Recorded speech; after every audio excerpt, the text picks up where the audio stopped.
sports. We are Black Horse. We are South.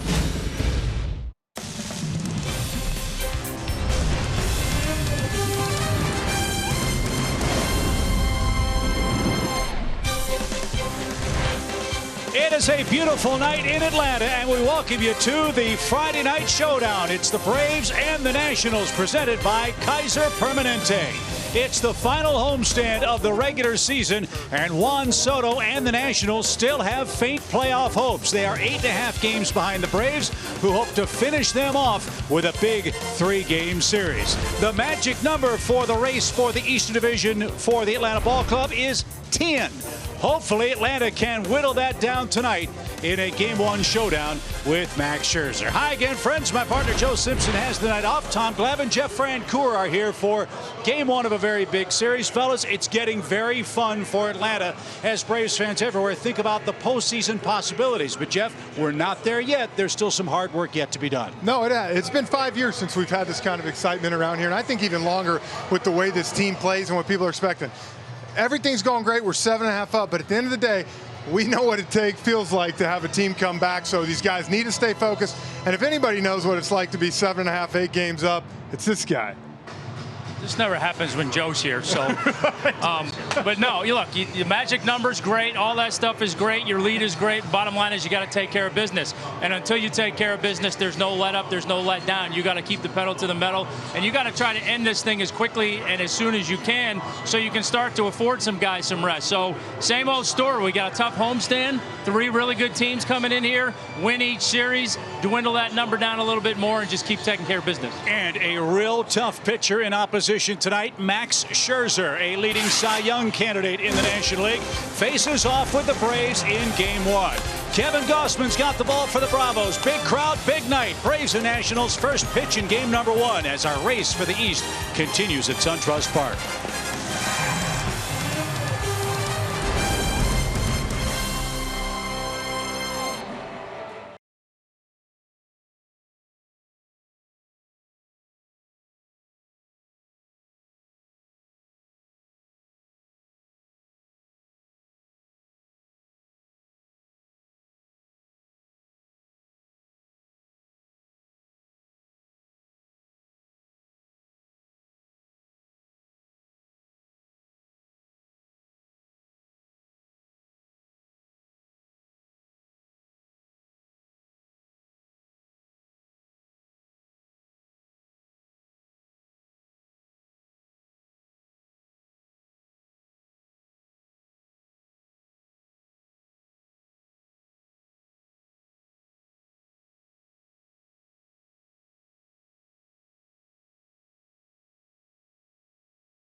Around 90 degrees. Can you believe that on September the 14th? As we join you from SunTrust Park, it's the Nationals and the Braves. Atlanta with a 7.5 game lead over the Philadelphia Phillies and a big final homestand. The Nationals, the Cardinals, and the Phillies 4-4. So Jeff Francoeur as Kevin Gausman takes them out. What are the Braves' forward keys for this game, this series, and this homestand? Well, the forward keys to the game tonight, Kevin Gausman. You got to match Max Scherzer pitch for inning for inning. He's a double Cy Young winner coming off. Can't get behind too early. And for Max Scherzer, stick to the script. Besides the first time against Atlanta this year, he's gone 22 innings with a 1.23 ERA. We all know what he can do. We got to keep this game close. You can't let him get a big lead. That's Dave Martinez. His Nationals club playing very good baseball right now. They have won 5 of their last 6 games. So Tommy's still a very dangerous Washington ball club, and they've put their A lineup out tonight for game 1 of the series. Yeah, no question. And Kevin Gausman will have a good test in front of him, making his 29th start of the year. You see his numbers on the season, 9-10. Coming off a tough one his last time out against Arizona, so he's going to want to bounce back. But boy, since he's been with the Braves in 7 starts, he's 4-2 with a 2.32 ERA. So he has pitched very well and pitched up to the billing as to why the Braves got him.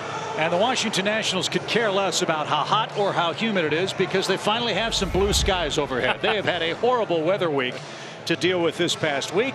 But their Toyota starting lineup features Eaton, Turner, and Bryce Harper 1, 2, and 3. Anthony Rendon is red hot. Juan Soto neck and neck with Acuna for the Rookie of the Year award in the National League. Zimmerman, Wieters, Defoe, and of course Max Scherzer hitting 9th.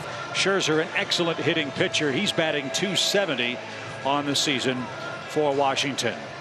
Braves are so happy to be home after an unbelievably good road trip. They went 6-1 against the Diamondbacks and the Giants, and guys went west and gained ground in the division race. That is hard to do this time of year.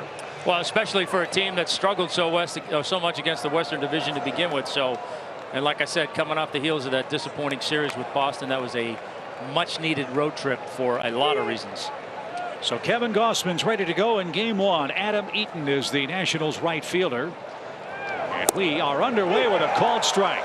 Laz Diaz has the plate for game 1. Eaton batting .295 tonight, playing in just his 85th game. And what a crying shame for Washington in this regard. Here we are with a couple of weeks left in regular season play, guys, and they have their lineup together. Something that Dave Martinez hasn't been able to say for much of 2018. 1-1 pitch is laced out of play. It's a ball and 2 strikes. We were talking earlier. You just feel like Washington's going to run out of time. If they had another 2-3 weeks with this lineup, not to say they would catch us, but I saw Dave Martinez down there today, and he was talking about how this is, I think, the team he thought he was going to have when he took over as manager. And they're finally back over 500, 74-73. And a real chance for the Braves to eliminate any hope for the Nationals in the division if they can win this series. Braves have played them tough. They've won 9 of the first 16 games. And Atlanta's 5-2 against Washington here at SunTrust Park. 2 balls, 2 strikes for Eaton. Nobody on or out, just underway. And that's fouled back. Eaton's still alive. I think one of the things that Gausman's done so well since he's been over here has been his fastball command, using it more, establishing it more, and it's made that splitter a much more effective pitch for him.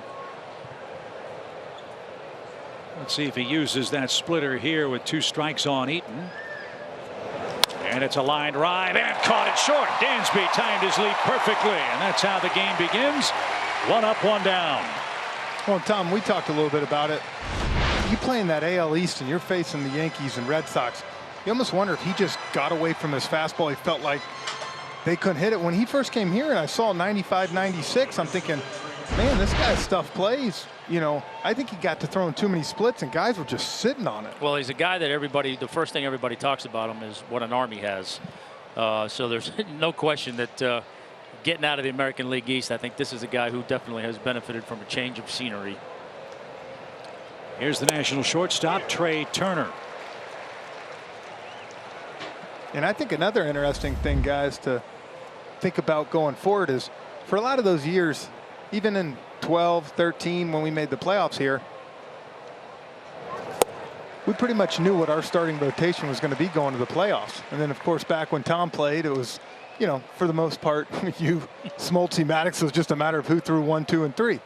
This is kind of the first time we're in uncharted territory where besides Fulte right now, starting game 1, you don't really know what you're going to get.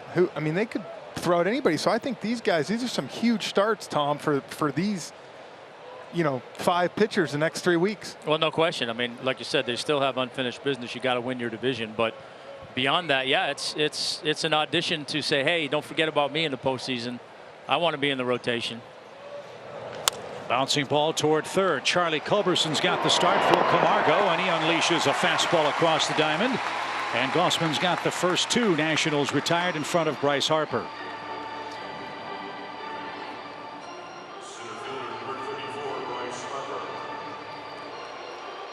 Kelsey will have more on Johan Camargo's situation in just a little bit as Bryce Harper digs in. Forget the average for Harper. Look at 33 homers, 94 runs batted in, a .388 on base, 113 walks. Yeah, people keep asking how much money he's going to make. At the end of the day, someone's going to pay him. I don't know who, but someone's going to. Yeah, I think the only question is, you know, how much and how many years he's going to get paid. He's also scored 93 runs in what was called a, quote, down year for Bryce Harper. Yeah. One should be so lucky to have a down year like this. Yeah, no question he's a little down in average, but you know, after a pretty mediocre first half, he's been hot the second half, and the power numbers are still there, and still certainly a guy I think that most other teams in baseball would like to have hitting third for them. You think? 1 ball, no strikes. Harper's hit 5 of his 33 homers against the Braves. And that one paints a corner. I think another interesting thing is so many people keep asking, well, does Washington want to sign him back? Well, my question is, does he want to go back? Right. I mean, this is 6-7 years of him being there and haven't taken that to that next step to the NLCS or the World Series. Does he say, I want to go somewhere else and win? I think that's the confounding legacy of the Washington Nationals over the last 4 or 5 years. For a ball club that's had Steven Strasburg, Anthony Rendon, Ryan Zimmerman, Bryce Harper, and now Max Scherzer, they haven't been able to win a playoff series. Think about the last 2 years. Daniel Murphy, who 2 years ago was the batting champion. Well, man, I think it just goes to show you how tough it is to win in the playoffs. No question. 2 balls and a strike for Bryce Harper. Base is empty. And that one is smoked to short, and Dansby has that hit off his arm, and that's into shallow left field. So a missile off the bat of Bryce Harper. Dansby got something on it, slowed it down, but not before Harper reaches first with 2 outs. Yeah, hopefully not his wrist. Hopefully it caught some glove. Not a bad pitch. A little bit over the heart of the plate, but down. Good swing. And people want to know, why did I play the outfield? That's why. So Harper's aboard in front of Anthony Rendon. Rendon has reached base in 22 consecutive games for Washington. 19 homers, 71 RBIs, 39 doubles for Rendon. He's so much fun to watch. I love watching this guy play. He's so consistent, shows up every day. How fun's this guy to watch as a pitcher, Tom? Not so much. Yeah. No. Funny how that works. Yeah. 40 hits in his last 33 games for Rendon. And he scored 27 runs in that stretch. And he went around. It's 0-2. Might recall the Braves drafted Rendon as a high schooler. Couldn't come to financial terms. He went to Rice and later cashed in with Washington.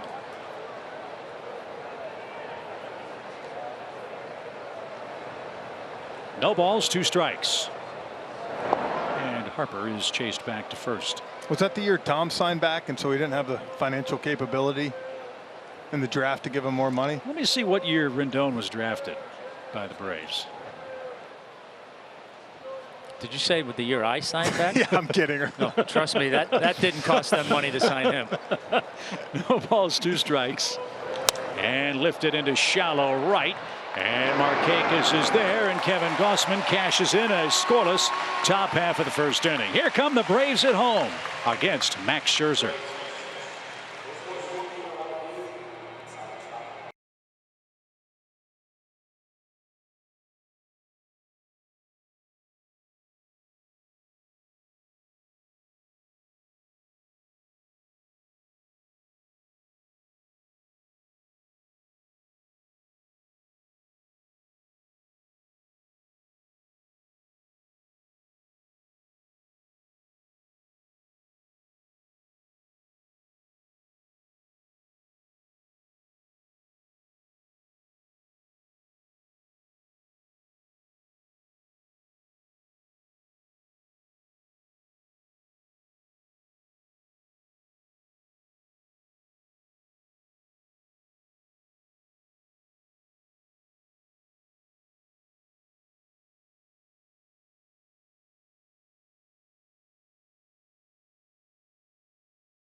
is going to lead off for Atlanta, which has won 82 games. The Braves have guaranteed themselves a winning season, but Acuna and company and their skipper Brian Snitker hoping for a whole lot more. Slightly different look to the lineup tonight with Charlie Culberson batting fifth. Inciarte nestled between Charlie and Tyler Flowers. And here's one of those shoes on the other foot situations. A lot of fun to watch Max Scherzer pitch unless you're trying to hit him, Tommy. 17-6 on the year, 3-time Cy Young Award winner, back-to-back Cy Young Award winner, and he's putting together another pretty good resume to make his argument again this year. Ronald Acuna leads off and takes a blazing fastball up and away. 1 ball, no strikes. Acuna's season and the Braves season may have turned against Washington on July 20th when Brian Snitker started batting him in the leadoff spot. And Acuna has not stopped hitting since. This is a good matchup. I'm looking forward to this. Veteran guy, good stuff. See how he goes about attacking Ronald. Fly ball hit well toward the gap in right center field. That ball is going to be high off the wall. Acuna on his way to second. It's a lead-off double.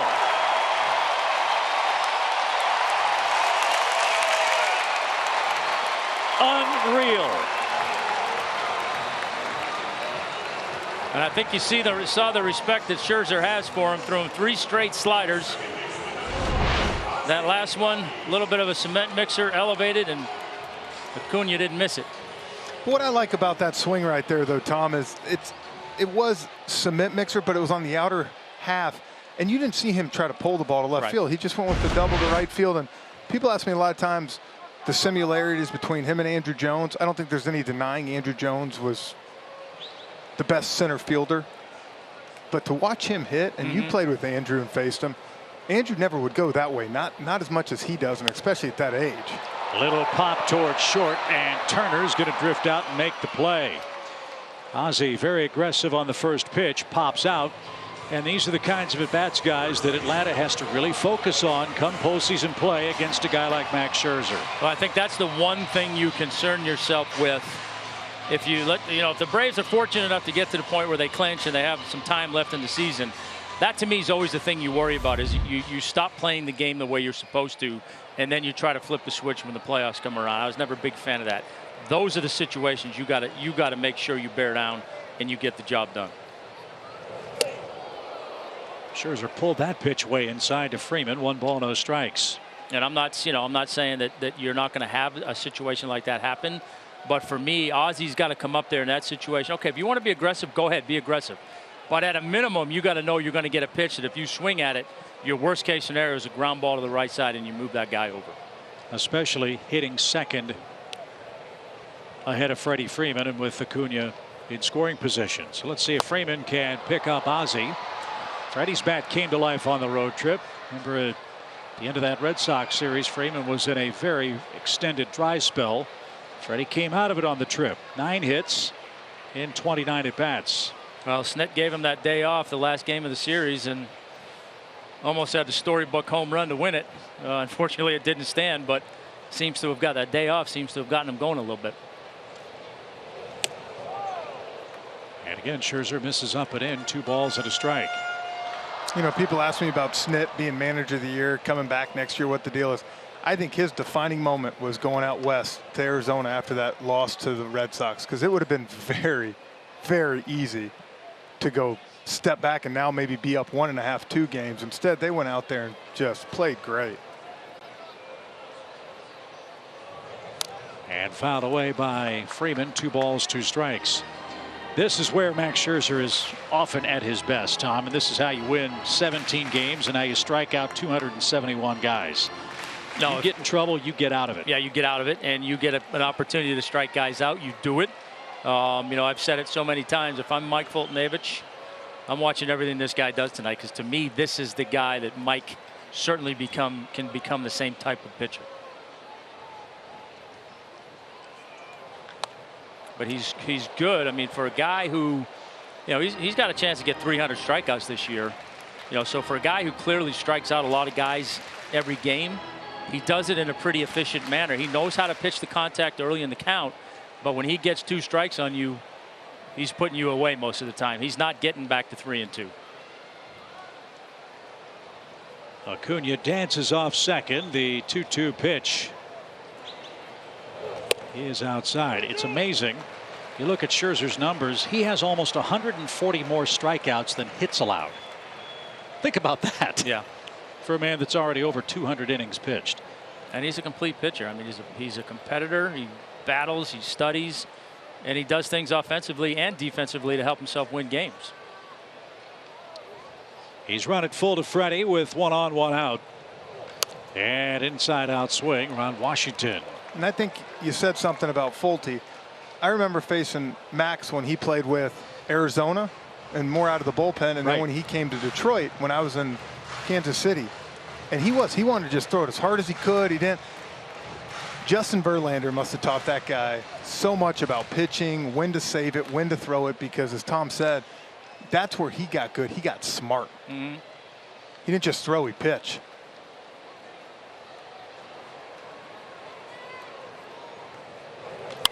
Good battle here. Freeman and Scherzer in the first inning.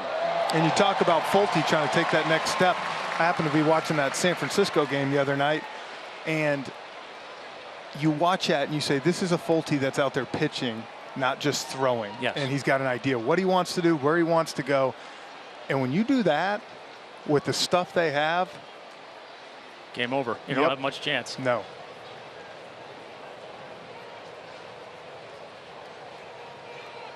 Well, it must be something about the water or the wine out in the Bay Area, because remember a couple years ago Fultonevich almost no-hit Oakland, and he had no-hit stuff against the Giants. So 2 of his best performances as a major leaguer have came out west. 3-2. Line drive toward left. That's going to hang up for Soto, who makes the catch. And that's where getting the runner over may have cost the Braves a run, or at least a chance for one. That might have been deep enough to score Acuna on a sac fly. Instead, runner at second, now 2 outs, and the rally's up to Nick Markakis here in the Braves first. People asked me about Scherzer being competitive, and I said all you needed to know was watch the first 2 innings of the All-Star game this year. Everybody in the world's having fun, smiling and laughing. He's out there, looks like he's about to wrestle a bear. He's so intense. And I mean, he did. He gave up what, the 1 home run, and you could see he was so hot when he came in that dugout. Who doesn't want to play behind that? Oh, yeah. So another tough battle for Scherzer. Nick Markakis is up. Nick has been so good for the Braves with runners in scoring position, and so good for the Braves with 2 outs. Can he come through here in the first inning and plate the game's first run? Pretty generous strike 1 call there. If I'm Scherzer, I'm going to see how much further I can go out there.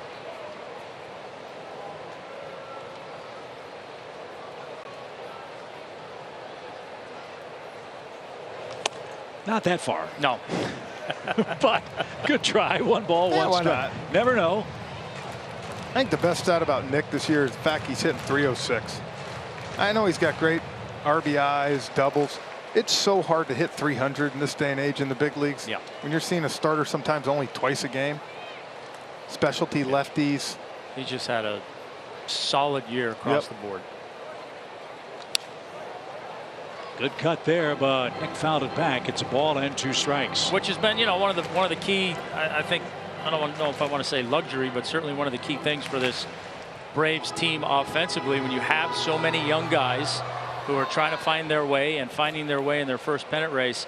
Man, it's a nice luxury for Snit to have Freddie Freeman and Nick Markakis in the middle of their lineup 162 games a year, just for that stability standpoint, for those young guys, knowing that, hey, okay, well, we got our 2 KG veterans here in the middle of our lineup, and you know they're gonna pick us up when we need it. Yeah, let them carry the bulk, and we'll just sprinkle some stuff in and help out. So Scherzer ahead, a ball and 2 strikes.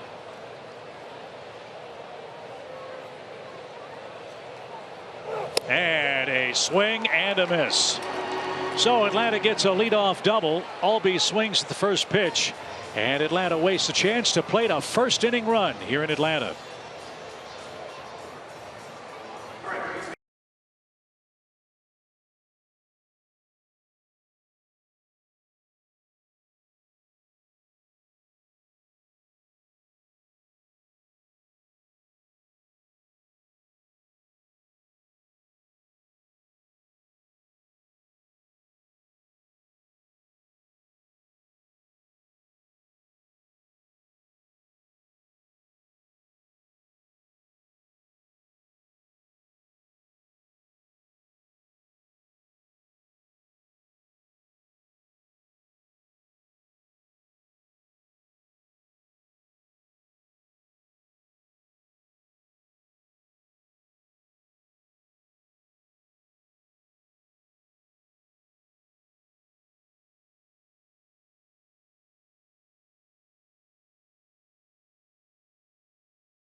talking about it earlier.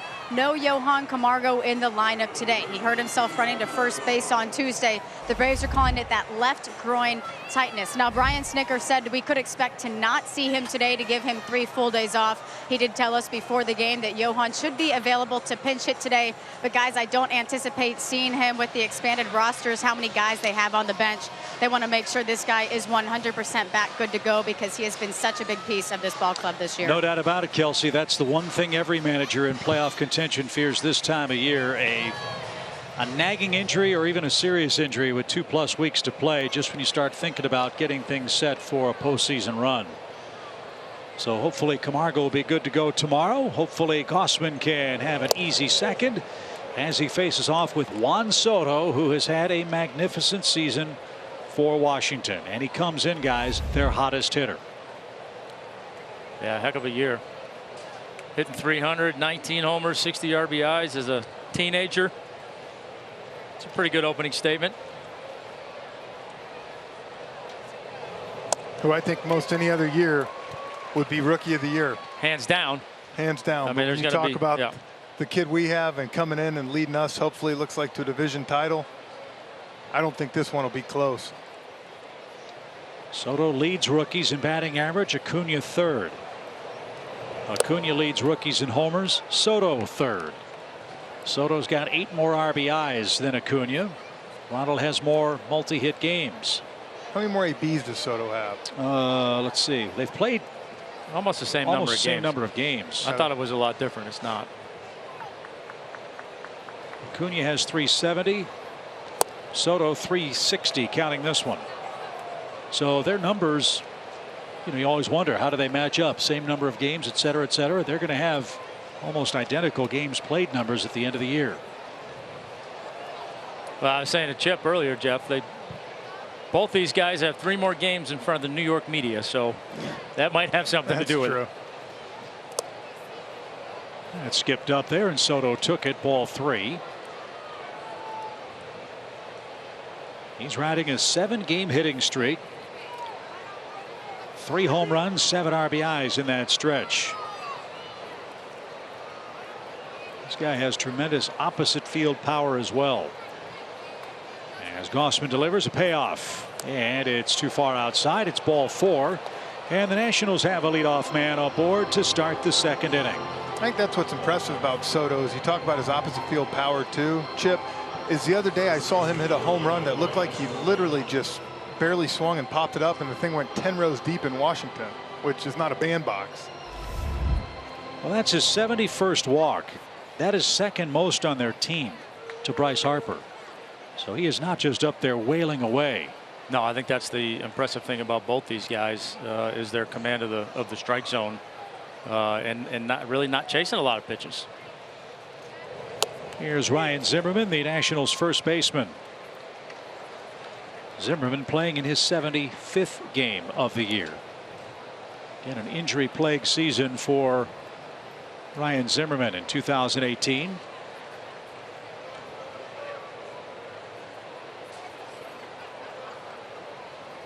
Line past third and into left field.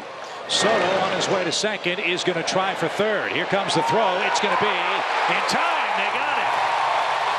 Soto makes the first out at third base, and easy pickings for Acuna. Washington's going to take a look at the play at third base. It'll be a double for Zimmerman. But for the moment, Soto is out number 1.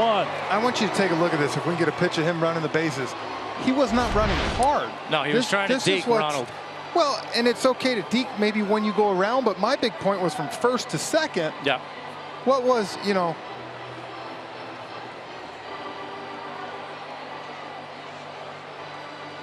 you go right here, watch.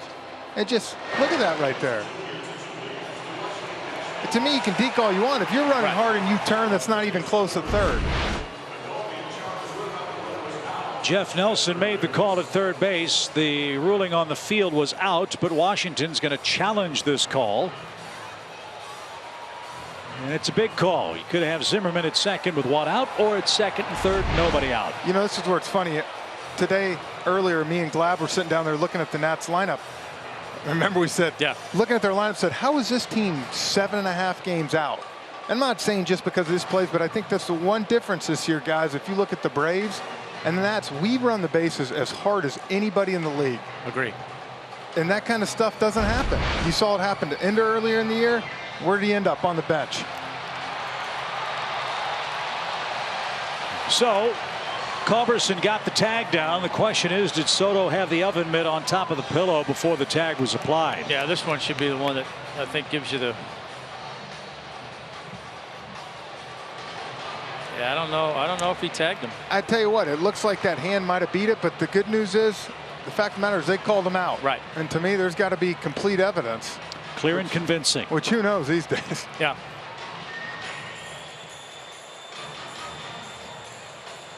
So Gossman will keep taking some warm-up tosses while New York does its thing on review.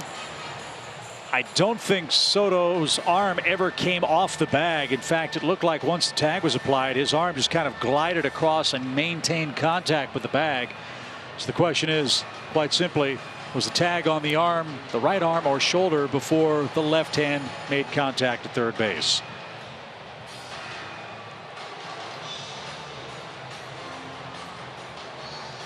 So it looks like the verdict is in, and he will be safe.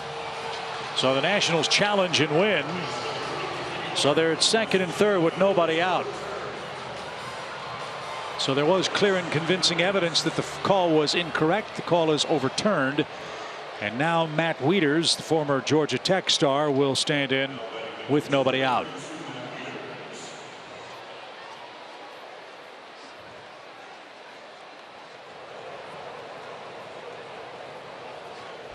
So let's see if Gossman can limit the damage. He's got the 7, 8, and 9 hitters coming up. Wieters has knocked in 24 runs.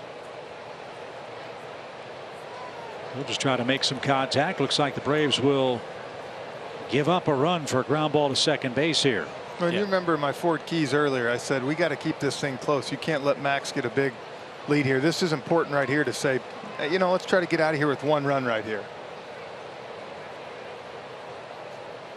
And Wieters didn't chase that in the dirt. 1 ball, no strikes.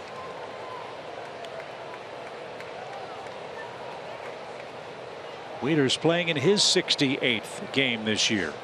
You go up and down the Nationals lineup, there are guys that have spent a lot of time on the disabled list, including Wieters, who's had hamstring problems, an oblique problem.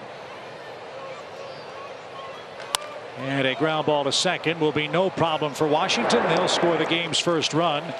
The leadoff walk comes home to roost against Gossman. Give Wieters his 25th RBI. Zimmerman to third. It's 1-0 Nationals. Yeah, productive out. Got the run in, got the runner over.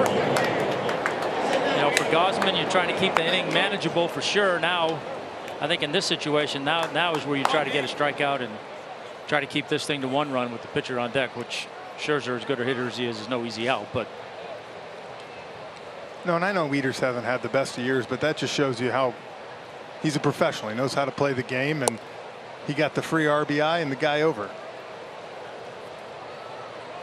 So Wilmer Defoe, the man that's taken the place of Daniel Murphy, is now with the Cubs.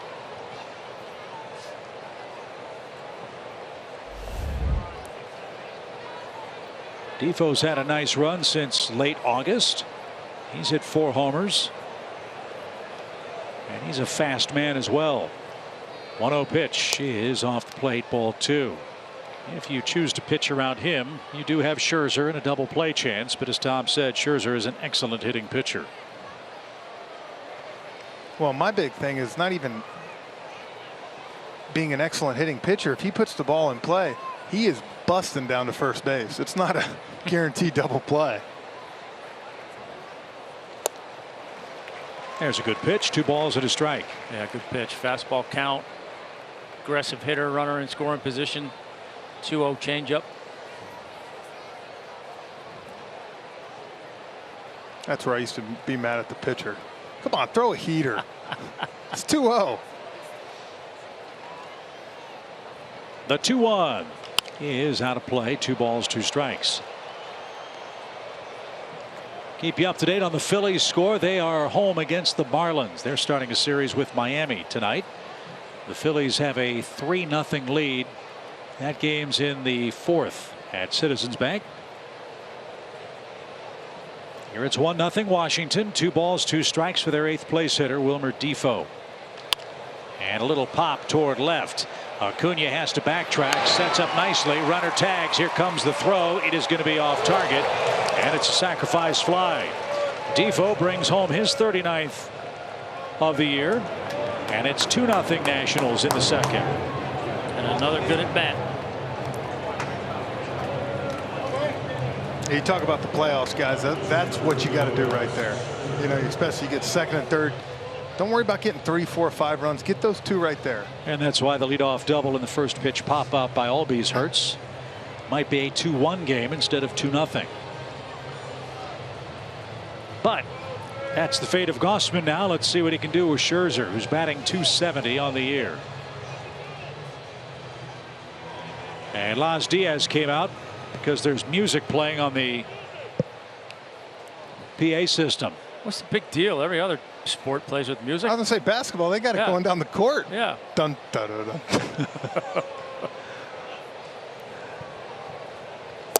And that's outside to Scherzer. 1 ball, no strikes. Maybe Laz doesn't like the type they're playing. Maybe. Could be.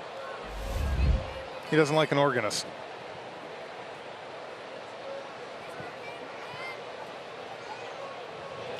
Ground ball towards short. Scherzer's going to jog this time. He's got the lead as Washington manufactures a couple of 2nd inning runs. We go to the bottom of the 2nd. 2-0 Nationals in game 1.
Point counterpoint.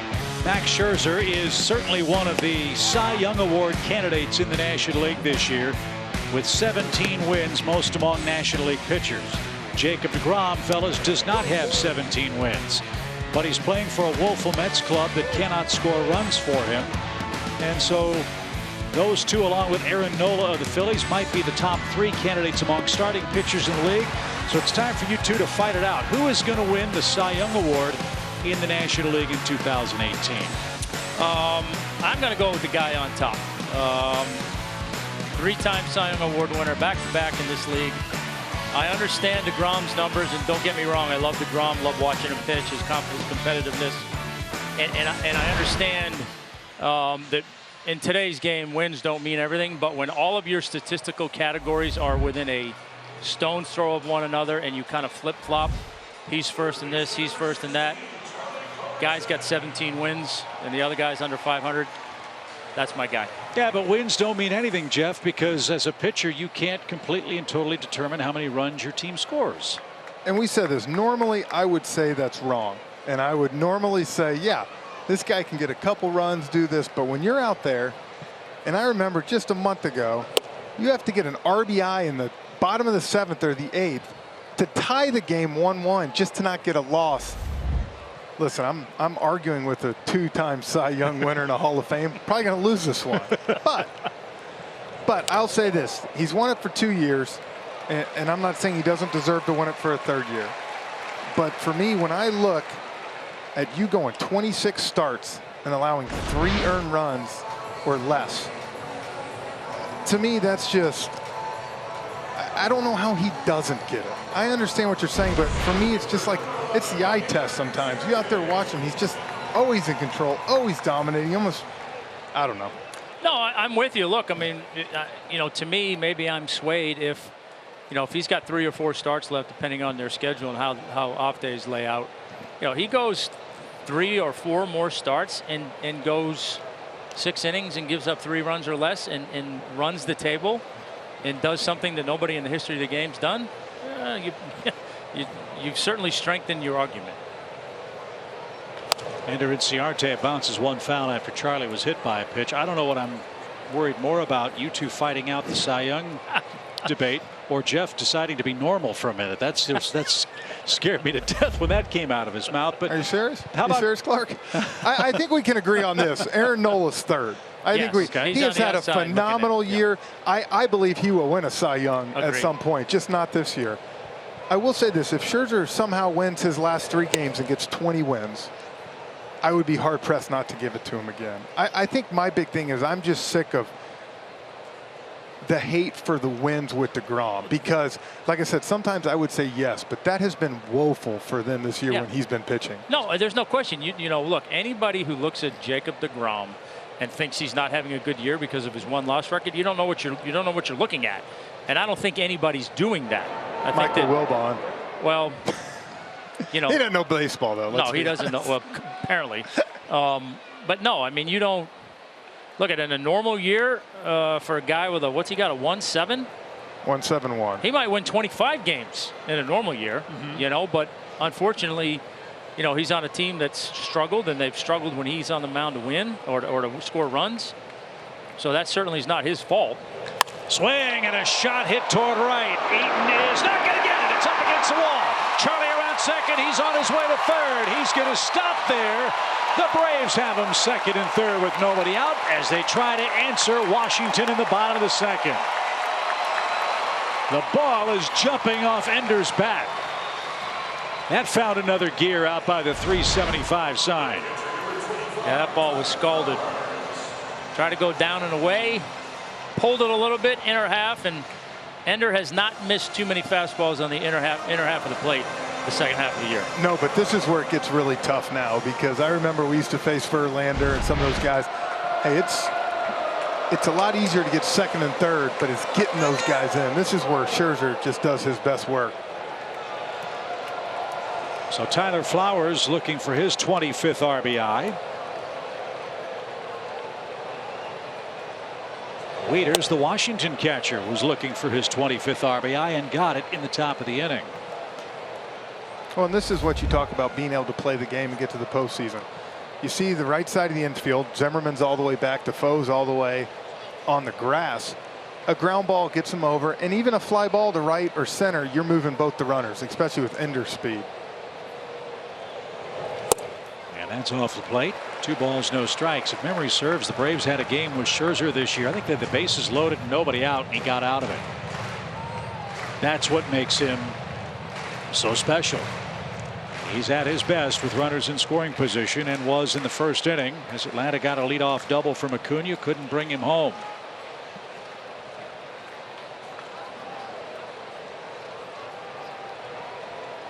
Two balls, no strikes for Flowers.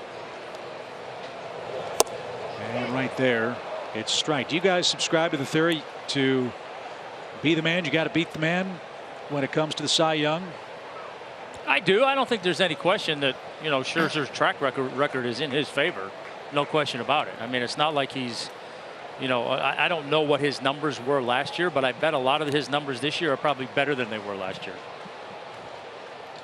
Back-to-back Cy Young awards as that one's fouled back, which makes the years that Randy Johnson had with Arizona unbelievable. He won the award 4 straight years. Yeah, Maddox's years here. He had, you know, he had the one in Chicago before he came over, but then 3 straight. And you were so dynamic because you could spread them out 91 to 98. Yeah, I won it. Let You a don't few wanna other waste guys it. win Yeah, it. that's what I'm saying. Such a nice guy. Yeah. You know, Greg was new on our team, so we wanted to make him feel welcome. Come feel good for 4 years. Yeah. 2 balls, 2 strikes. And a swing and a miss. Scherzer strikes out Flowers. So runners second and third with 1 out. And Tom, I would guess in your Cy Young years, you went through kind of what Scherzer and DeGrom and Nola are going through, and that how many votes got siphoned away by guys on your own club having good years. Yeah, no question. I mean, there's some of that splitting the vote, no question about it. But you know, look, I don't know. Does Jacob pitching in New York, is that in his favor? You know, the New York media sees him all the time. They appreciate what kind of year he's had. You know, I'm sure there's going to be some sympathy for him in terms of the year he's had and not being able to get wins. So I don't know. I mean, it's a good argument. I'll tell you this. If I had to vote today, I'm voting Jacob DeGrom. But I'll tell you this. If either one of these guys won, you won't hear a complaint from me. No. Because I think it's 1A and 1A and a half. Agreed. I don't think either guy is unworthy of winning it. And I think it'll be fun to see how the vote breaks down. Will it be the old school guys with the traditional metrics of Max Scherzer with wins and strikeouts and innings versus the new age guys who don't value the win as highly? Will those younger guys vote for DeGrom over Scherzer based on that, as that one is foul? And again, I understand that argument, and that was the discussion we were having, you know, earlier before the game. I get all that. But it's not like the only differentiating number is the win-loss. Scherzer's numbers are every bit as good and better in a lot of those other categories. So where do you draw the line? You know? And what if Scherzer helps pitch the Nationals into second place? Yeah. At the end of the year. Considering how they've struggled all year long, that certainly would be noteworthy as well. 2 strikes for Dansby with 1 out. And a swinging bunt stays foul. We'll do it again. I think a thing that helps DeGrom too is there's just something that appeals when you see a 1 point something for an ERA from a starting pitcher.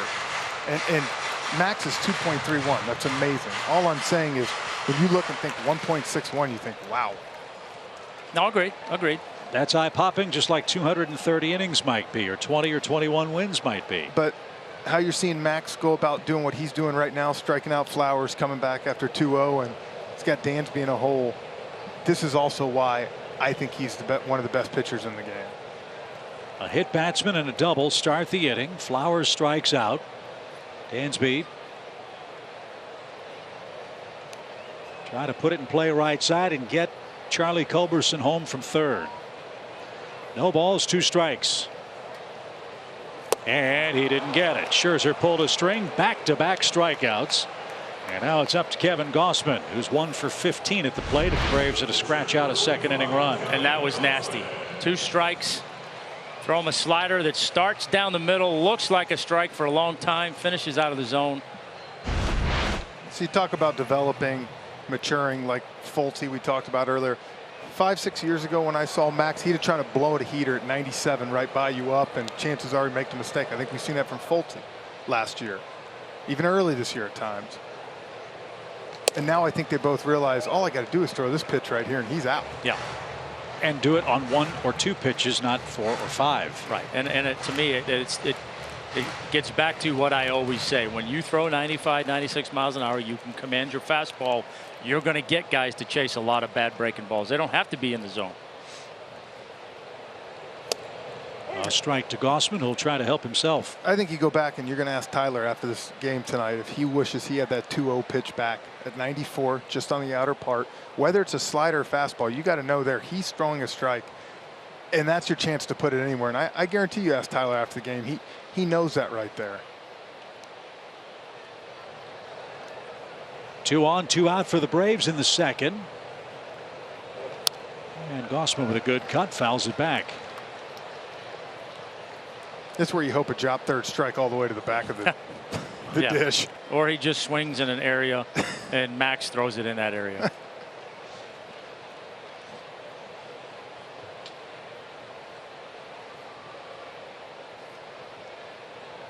Acuna hopes to hit here in the second. He's on deck.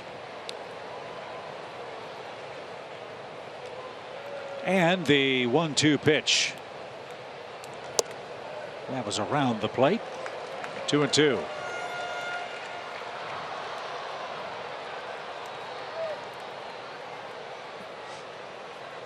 Big crowd here tonight for Friday night fireworks. The Braves and the Nationals. Atlanta starting its final homestand of the regular season. Day games tomorrow and Sunday with Washington. Then the Cardinals come in on Monday. The pitch. Almost hit him. Full count.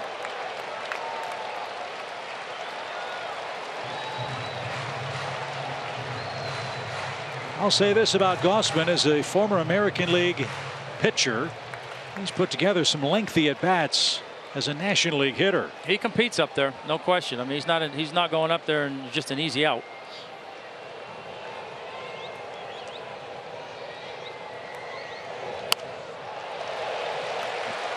.94 and still alive. Big crowd appreciates that. Force that pitch count up for Scherzer.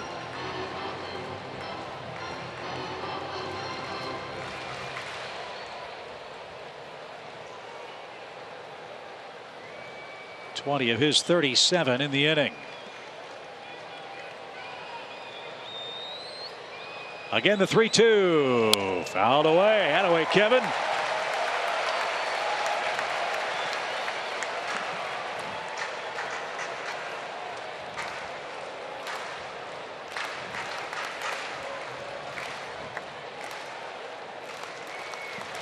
It is hot. It is muggy.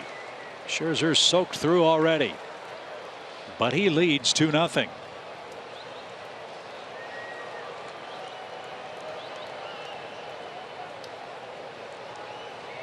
He just walked the pitcher and he brings up Acuna with the bases loaded. Can you believe that? A hit batsman and a walk.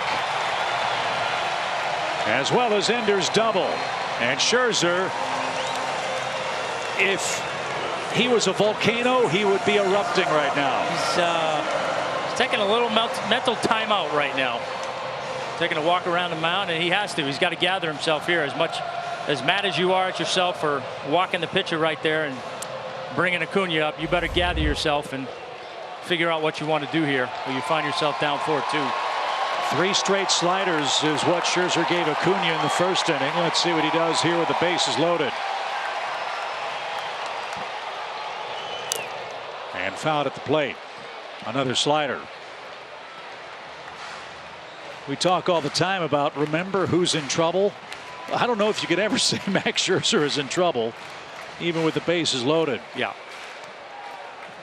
Now you don't feel as confident in having him on the ropes, so to speak, as you do with most other guys.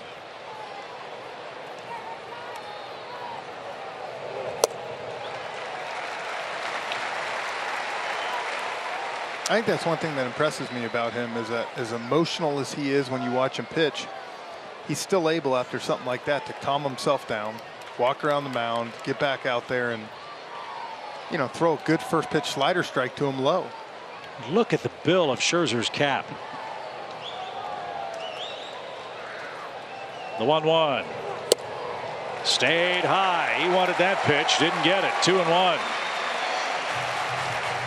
Look at that. The perspiration just pouring off that red bill.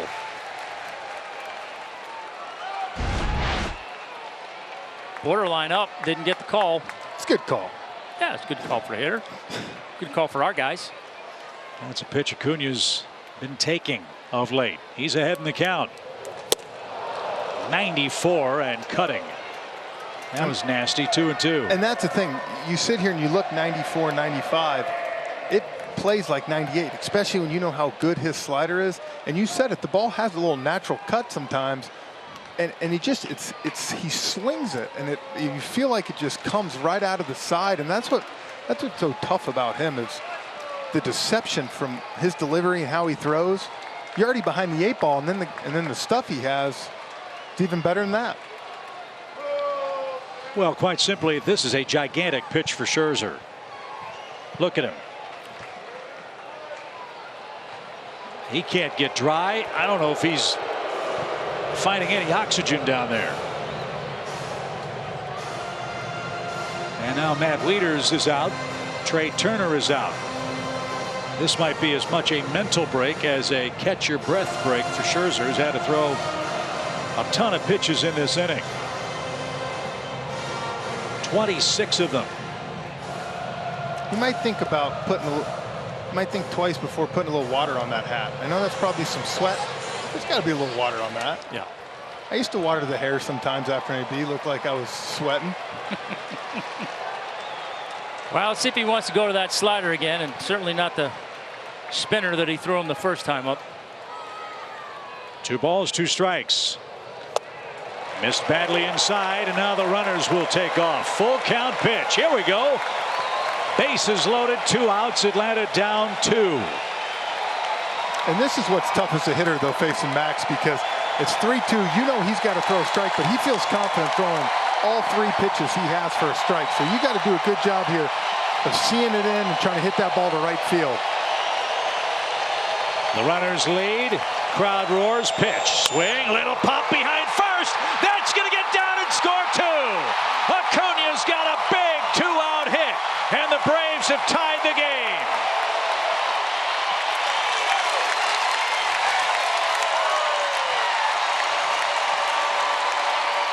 He didn't want to go to 3-2, and Scherzer has soaked through his cap. He wants a new one. Look how good this was, guys. I said right before, he doesn't, if he's out in front or he goes to get that ball, that's a ground ball right here.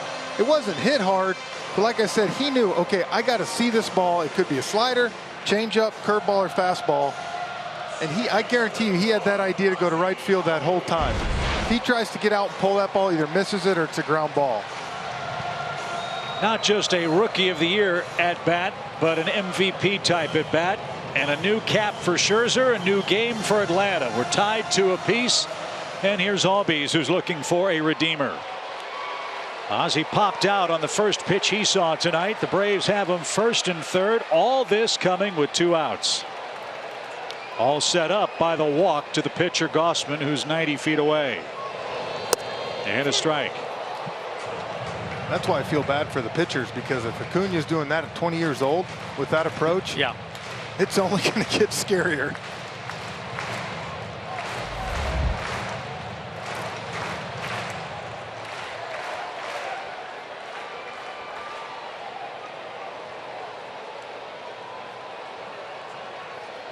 No balls and a strike. Acuna with a big lead is chased back on a lob to first. Give the Cy Young to DeGrom. I just made my mind. Look at that ERA. It's already up to 2.38 My now. goodness. Jeez. Release him. Well, there are 29 other teams that'll take him if they do that. I can promise you. No balls and a strike. Top of the zone. Ozzie tipped that. It's 0-2. You know, Glav, you look back at all these 7-8 year deals that pitchers sign and all this. This might be one of the first ones where this guy every year gave you exactly what you paid for. Yes, no question. At least the front end. You always worry about the back end, obviously, but you know he's not showing any signs of slowing down. No. No balls, 2 strikes. And a swing and a miss. There's the slider. A very long inning for Max Scherzer. The Braves worked him over for 31 pitches. Braves had second and third, nobody out. Then 2 strikeouts come. Scherzer walks Kevin Gossman on a 3-2 pitch. Acuna with a 2-run single then ties it up.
It's the Nationals and the Braves from SunTrust Park, presented by Kaiser Permanente.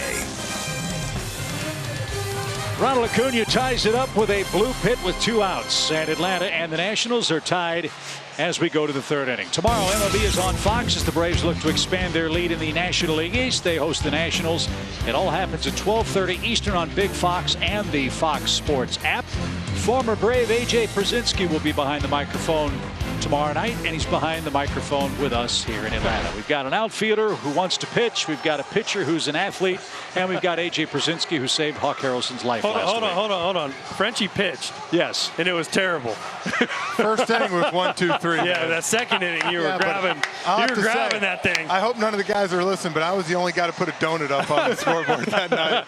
And Glavine, yes, he is the athlete out of the 3 of us. He definitely is the most athletic. Well, welcome. It's good to have you back in Atlanta. Thanks. It's fun to be here, and congratulations on a great year. And also, I mean, is it too early to start popping champagne about the division?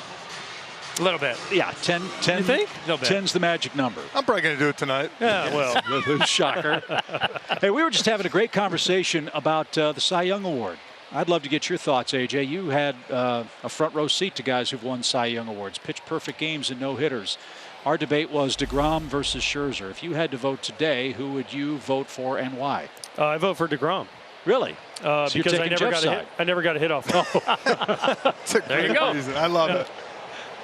See this, Tommy? This is the bias you guys had to deal with, right? Yeah, exactly. You know? Yeah. I mean, I hit homers off Scherzer. That was easy. But DeGrom, I'm like 0 for 12. So DeGrom all the time. No, he's having a great year. And I know wins are wins. And Tommy obviously has over 300 wins and well-deserved Hall of Famer. But for me, DeGrom has been the best pitcher and the most consistent pitcher.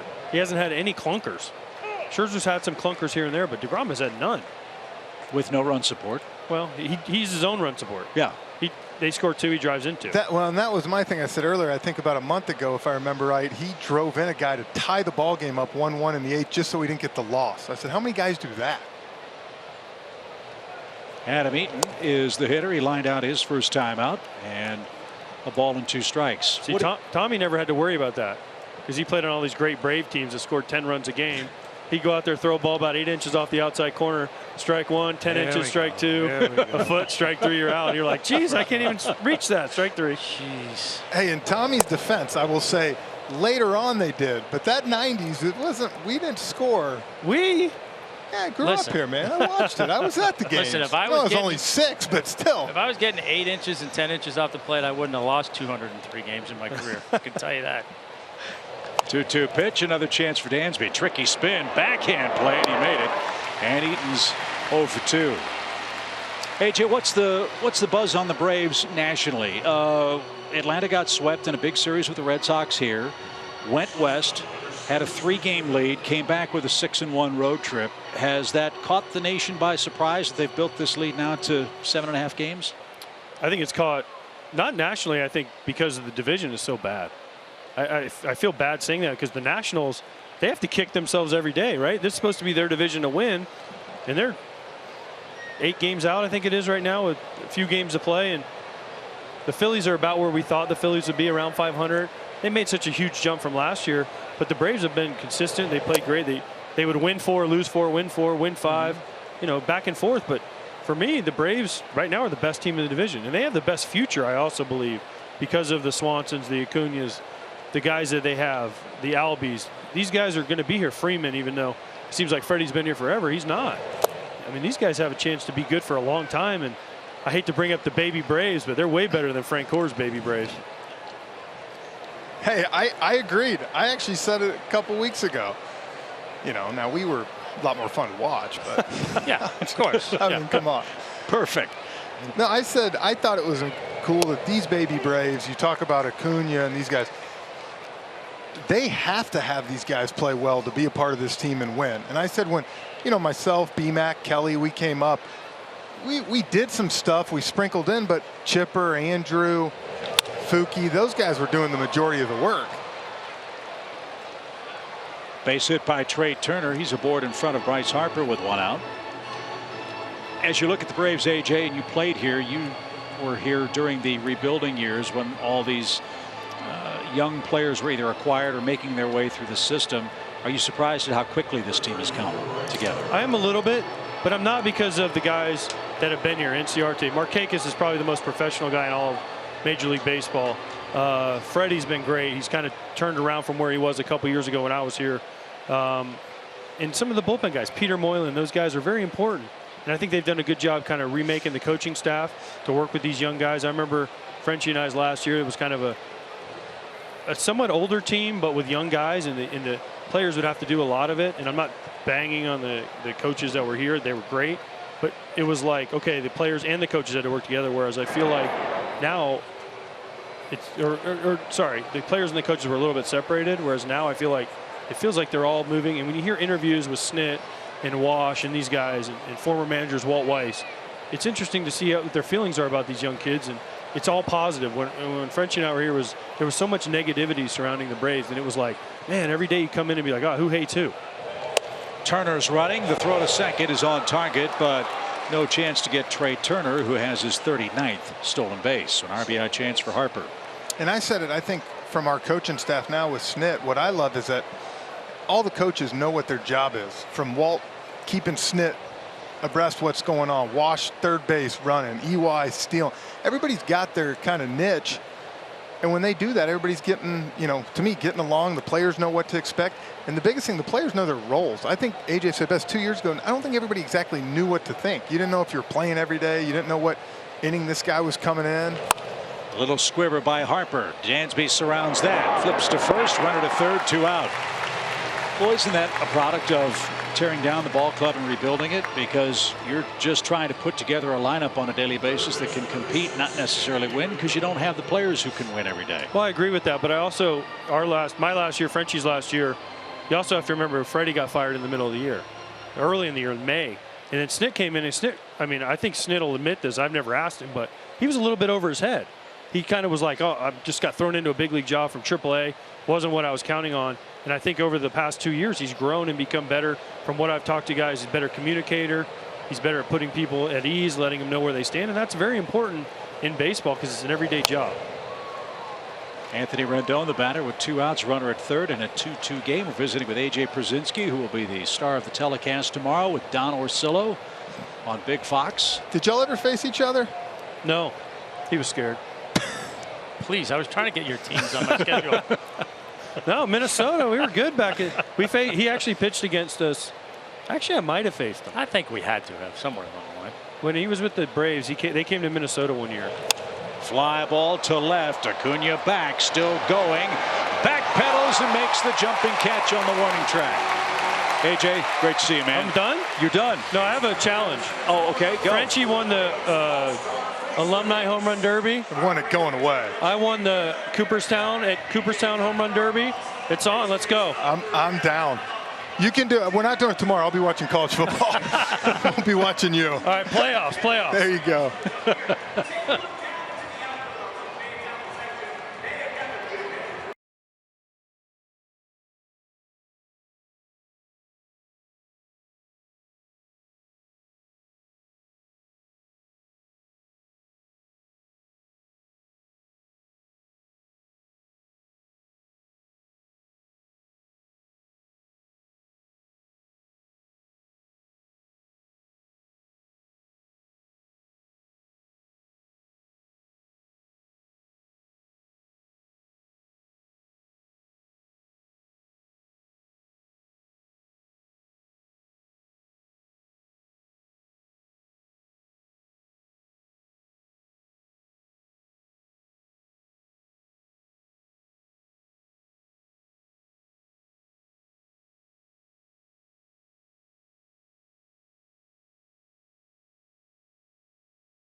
Kevin Gausman and Max Scherzer getting after it in game 1 of our big series. Gigantic crowd with us at SunTrust Park.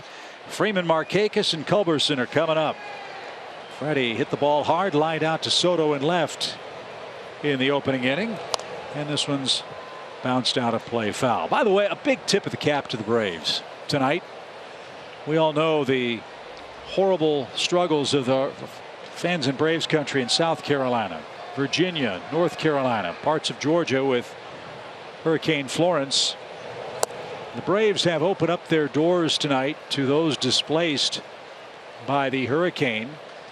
And that offer for a free ticket per person extends all weekend long. If you are a resident of those areas who are mandated to be evacuated. And Soto in the corner makes a nice catch.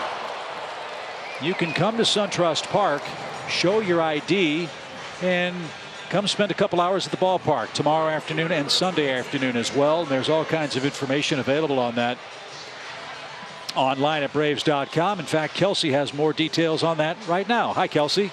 Hey, Chip. Yeah, so you get a free ticket for every person. You get free access to Hope and Will's Sandlot. They're also giving discounted concession stands, and I just got word about 15 minutes ago, over 3,500 evacuees are here tonight and got the free ticket, so kudos to the Braves. That's great. That's great. And all of our thoughts and prayers are with our friends and loved ones in Braves country in South Carolina, North Carolina tonight. I think it's a great thing what they've done.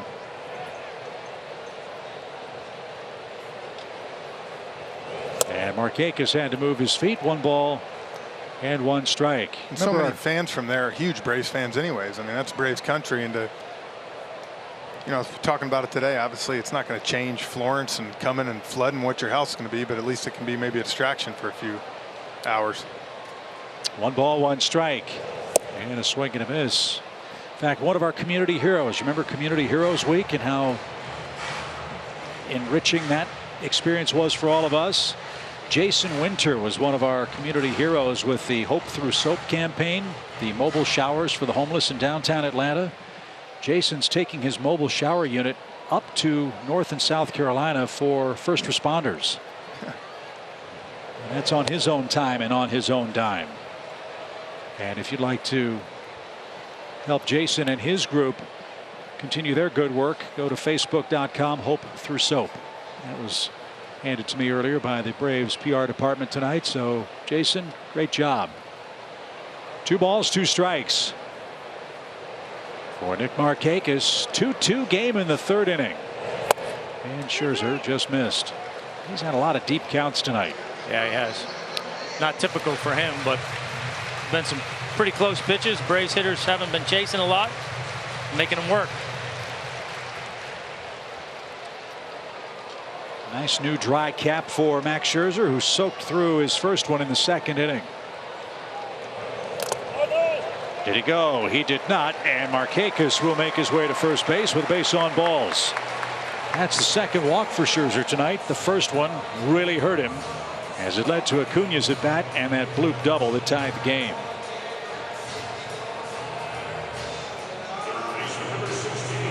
I think it's good to be able to see guys like Max this time of year.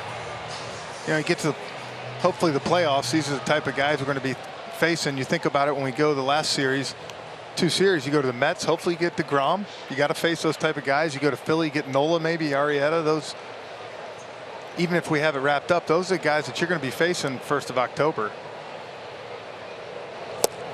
Ball 1 to Charlie Culberson, who is our Georgia lottery hitting the jackpot feature. He has hit 5 home runs against Washington this year. He has 11 home runs for the season. Well, you need to give Camargo a night off. It's a good guy to plug in against this team because something about that he likes seeing. I was going to say part of it to me is a night off.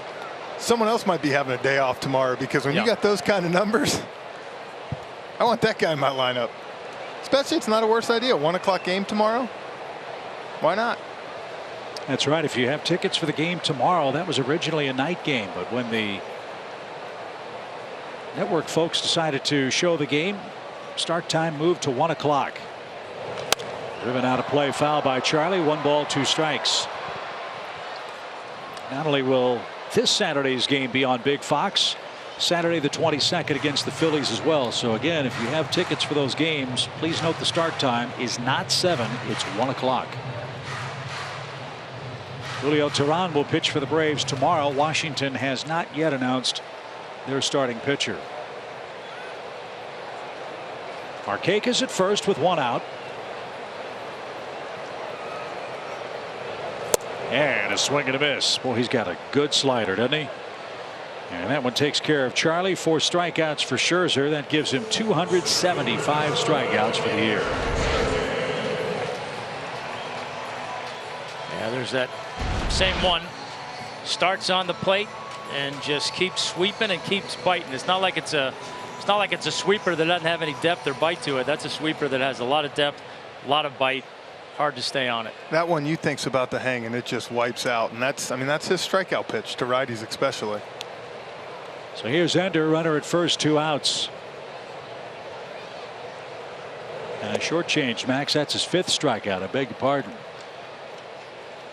So Markakis at first with 2 outs in the inning. Ender doubled past Eaton in right field and scored the second Atlanta run.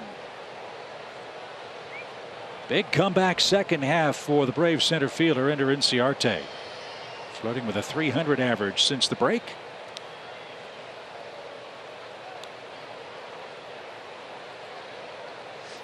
And the 1-0 is hammered toward right. Eaton's not getting that. That's going to bounce up against the wall.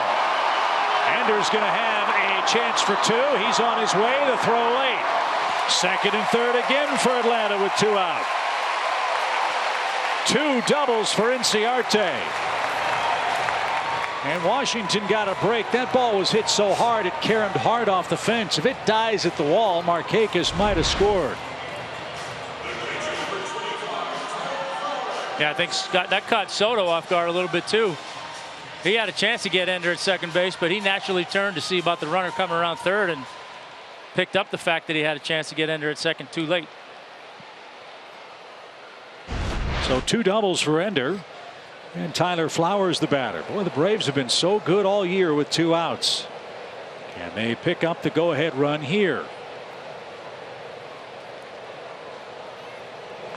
Ground ball is going to be knocked off the glove of Rendon, and they're going to get 2 out of it.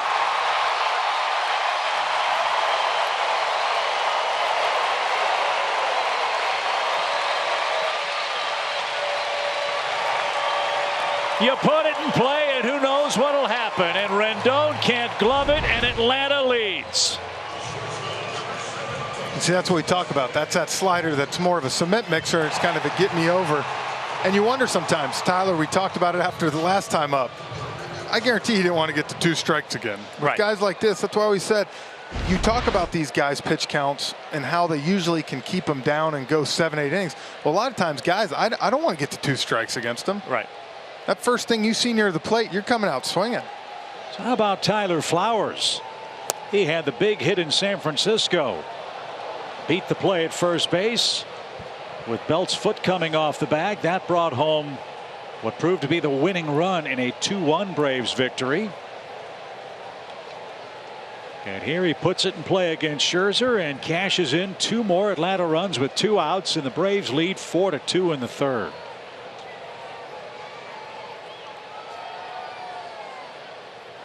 Yang foul. That almost got Wash. 0-2. I know we joked a few minutes ago, but Tom, is this one of those starts that if we do put another couple runs out, could it cost them the Cy Young? Yeah, no question about it. Yes. I mean, because like you said, if, as consistent as DeGrom has been all year long, Scherzer's had a few clunkers for what? Few clunkers. Yes. For what he is. Yes. And, DeGrom hasn't. And that certainly will be a factor. No balls, 2 strikes. Good cut by Dansby to stay alive. Braves have done an excellent job of forcing up Scherzer's pitch count. 17 first inning pitches, 31 in the second. And he's about to make his 20th of the third inning. And he's given up 4 runs. He does not have a 1-2-3 inning in tonight's game yet. So keep on heading on if you can. The pitch.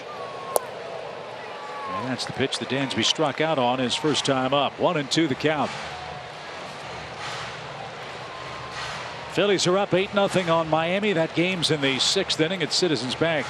Now the Marlins have just played it a run. It's 8-1. Zach Eflin's the man on the mound for the Phillies. Braves' magic number is 10 to win the East.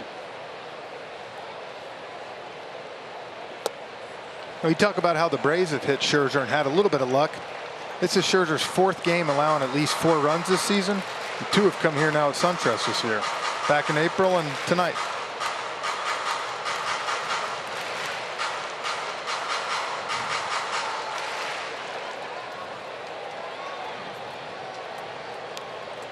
Two balls, 2 strikes.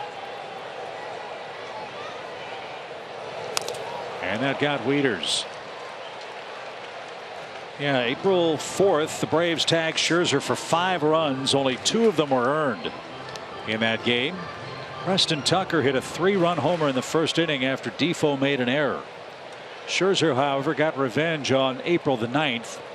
He threw a 2-hit shutout against the Braves in a complete game up at Nationals Park. I remember that one. It's about a brisk 2 hour and 20 minutes. He was unbelievably good. A man on a mission. The pitch. Good at bat continues for Dansby. 2 in the 2nd, 2 in the 3rd for Atlanta. The Braves have scored the last 4 runs. All the runs for Atlanta tonight have come with 2 outs. And you talk about a lift come postseason play. 2-out runs. 2-out runs are huge any time of the year, certainly in the postseason. And you know, this is another thing I think that plays in the Braves' benefit as well is they don't strike out a lot. So some of these good pitchers, they can get their pitch counts up pretty high pretty quickly. This one's popped up. Turner and Rendon converge. It'll be Trey Turner at short, and that's the inning. A walk, a strikeout, a double, and then a base hit by Flowers off Rendon's glove. Atlanta has scored 2 more, and after 3, the Braves lead the Nationals 4-2 in Game 1.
Xfinity delivers the fastest internet with the best in-home Wi-Fi experience.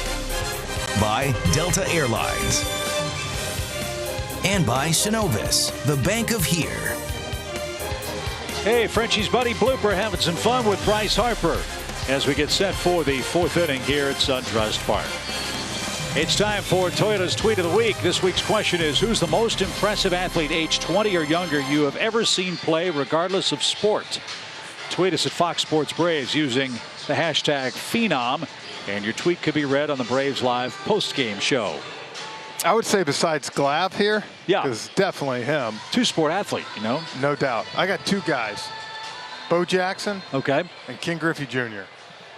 Two good ones. Hard to argue with those two. I'm sure there are probably some others that we can think about as this game goes on, but Dion, but well, I don't know about if he was 21, but I'll tell you what, Bo Jackson was some kind of unbelievable. Ken Griffey Jr. and Shaquille O'Neal for me. Shaq. I think Shaq, that was unfair because he was just bigger. 7'2", 300 pounds, and ran like a gazelle.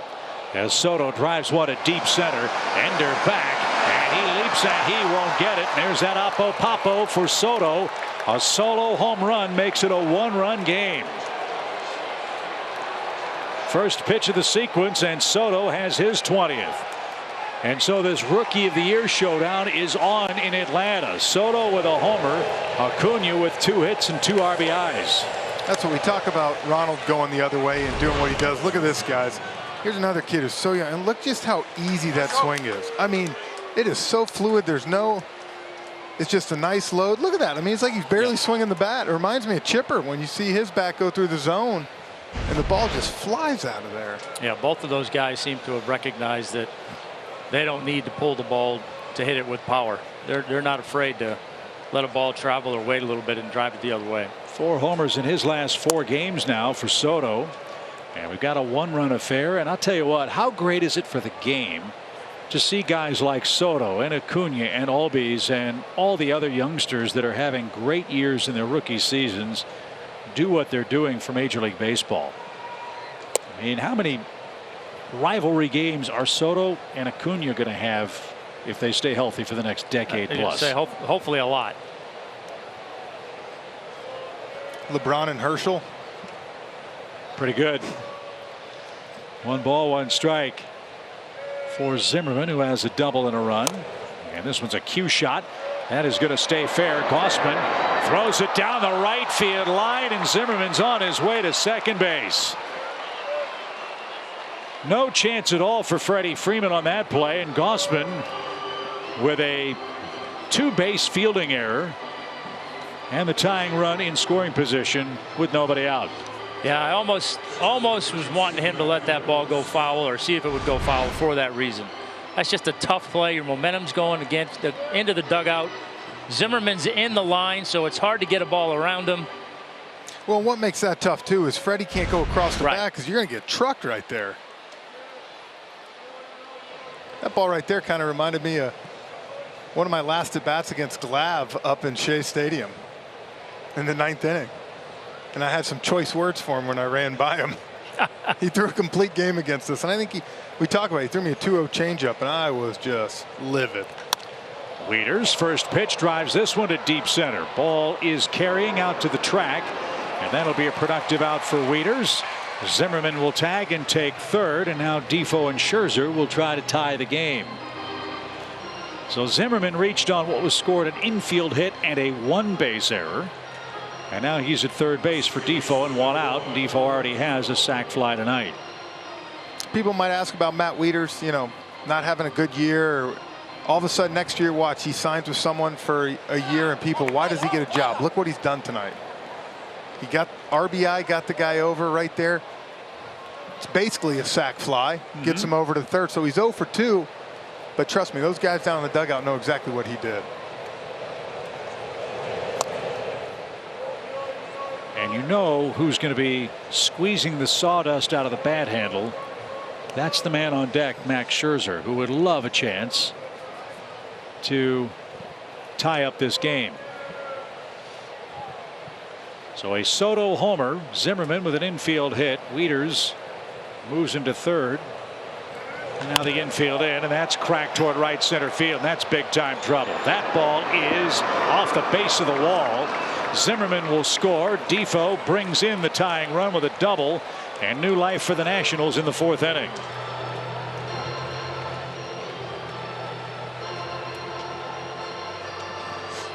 It's tough enough to beat Max Scherzer once. You don't want to try to have to beat him 2 or 3 times in one single night. Yeah, try to go sinker down and elevated it, and Defoe didn't miss it. Drove that ball deep to right center field. It's just a hanging fastball. And this is the type of offense that Dave Martinez thought he was going to have all year. High scoring, able to score whenever. This is the 119th different order they've had this year. And this is kind of the order you talk about they wanted when they had this team together. It's only the 7th time. Now Scherzer like to this. center. Ender's going to need some oxygen. He's been racing all over the outfield. The throw's going to be to third. It's going to be a little late, and he came off the bag. Defoe overslid the bag. And Culberson kept the tag on him, and that's going to end the inning. Thank you very much. An aggressive tag up by Defoe. A perfect throw from Ender, and heads up play by Charlie to keep the tag on. He couldn't hold the base. No grip with the oven mitt. And he pushed him off the bag, and that is your inning.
Local Ford dealer.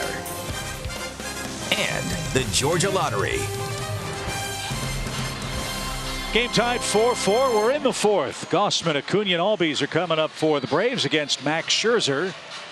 And we invite you to join us for the final home game of the regular season, Sunday, the 23rd of September. It's also Fan Appreciation Day. Head to SunTrust Park and enjoy surprise giveaways and activities and free games in Hope and Will's Sandlot. The Braves will say thank you for a great regular season. Visit Braves.com/promos and get all the details. So great play by Defoe to double. Not so great play to overslide the third base bag. With Eaton due up. And Atlanta happy to escape the 4th inning. Tied with Scherzer. He misses badly to Gossman, which is what he did the first time Kevin was up there. He walked him, and that led to a 2-run scoring hit by Acuna. I know we talked between innings, but I can't stand the little oven mitt that they wear. Yeah, not a fan. Oh. Does anybody slide feet first anymore? I haven't seen too many.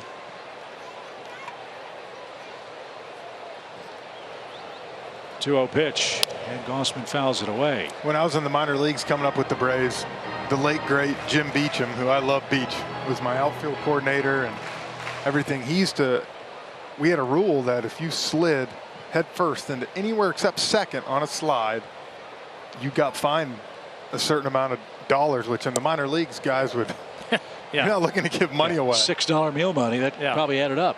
But I always see it. I see people sliding to first head first. I can't. So it's slower. It's proven. 2 balls, 2 strikes for Gossman from Scherzer. And there's a slider for a strike. Kevin was backing away and is retired. 1 up, 1 down in the 4th inning. Well, no surprise as to how the Braves have gotten to the top of the division, guys. This is what baseball envisioned with all these divisional games. If you win the divisional matchups, you have a good chance to win your division. That's the Synovus Greatness Made Here feature for the Braves. Yeah, look, you gotta win your division. You got to take care of business in your division, and the Braves have done it far better than anybody else in the division. Philadelphia under 500, Washington 4 games over, so they have taken care of the East for sure. And that's the biggest difference. The Phillies are 28-35 against the East. They have a winning record against one divisional opponent, and that's the team they're playing tonight, Miami. Well, and I think it says a lot about our coaching staff. When you think about it, when you play a team 19 times a year, that shows to me the preparation, the scouting reports. When you play a team 3 times a year, 6 times a year, it's a crapshoot sometimes. You don't know who's coming up, who's not. But in this situation, I think it says they're prepared. Big night for Acuna. A single and a double, 2 RBIs. And I think another thing that Kevin Seitzer and Jose Castro, the assistant hitting coach, do is, you said it earlier, Chip, we don't strike out. We got the second least strikeouts in the NL this year. And look at last year, Houston struck out the least out of any team in baseball, won the World Series. And I know there's these new stats that strikeouts and, you know, a ground out are the same. I don't buy that at all. Ask Tyler Flowers about that in the Braves' third. That exactly. 3 balls and a strike for Acuna. Shift on for him, and it's now 3-2. What an entertaining weekend series this will be. Soto versus Acuna. Top 2 candidates for the Rookie of the Year in the National League, and they have both had big nights already tonight.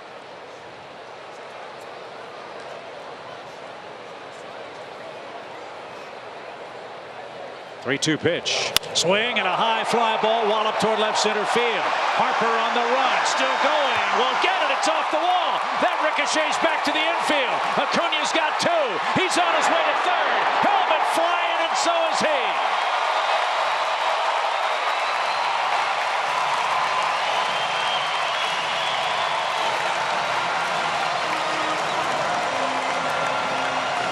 He's got the double, he's got the single, he's got the triple, and he's in scoring position with 1 out. Watch this right here, guys. Watch him put his head down. He thought he'd just pop this thing up. See? Look, he hits his bat right here. Yeah, ball's carrying a little bit tonight.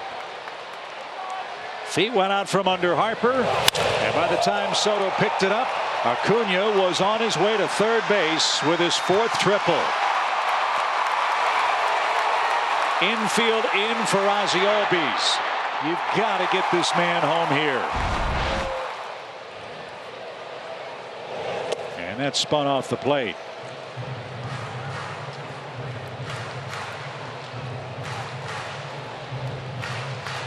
I think that says a lot too about where Ronald's been hitting the ball, because if he's playing him straight up right there, Harper gets to that easy, but he's playing him in that right center gap. 1-0 pitch. Well, he's line to line tonight. Acuna with a bloop single over first, double to the right center field gap, triples off the left center field wall. You got to believe he's going to have 2 more times at least to get that homer. He's got a shot. He does. Well, between him and Soto, they've got the cycle. Yeah. Soto's got the homer. And the 2-0 from Scherzer is yanked foul and off the screen. So this great matchup of potential rookies of the year will be the subject of Nick Green and Jerome on the 7th inning stretch, presented by Advance Auto Parts. Are they even going to give out a 3rd place this year for Rookie of the Year? I mean, it's anybody else going to get any votes? That's what I'm saying.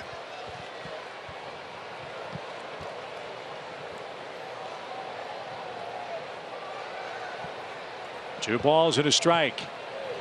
Pushed him off the plate. I mean, I guess for a while you could have said Anderson down in Florida got off to a nice start, but he got hurt and then went in a bad slump. He's a pretty good player. Anderson, the right fielder, 3rd baseman for the Marlins. 3 balls and a strike for Albies. Acuna at 3rd with 1 out. And he takes a walk, and now Freddie Freeman bats.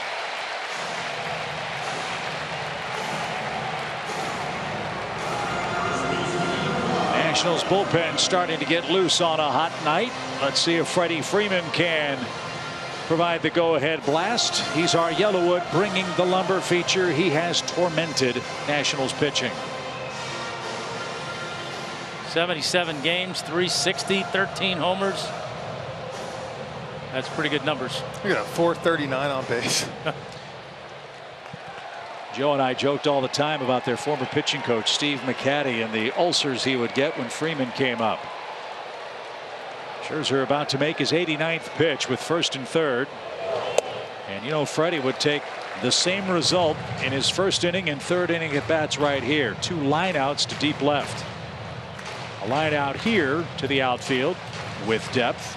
Should be enough to bring home Acuna and break the tie.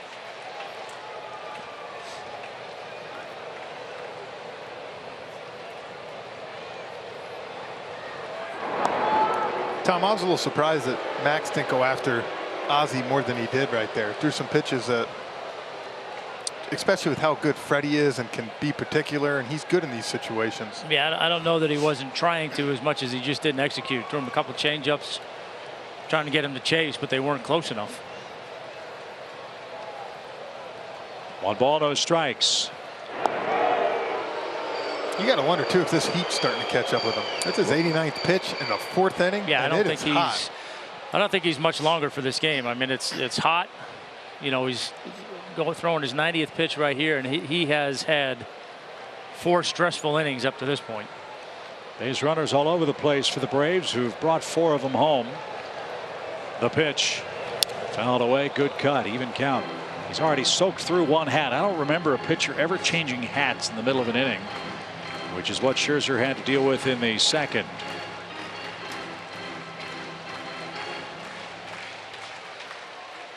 In his last start, Scherzer threw 111 pitches in a complete game win over the Cubs. He's about to make his 91st pitch, and he's got 1 out in the 4th.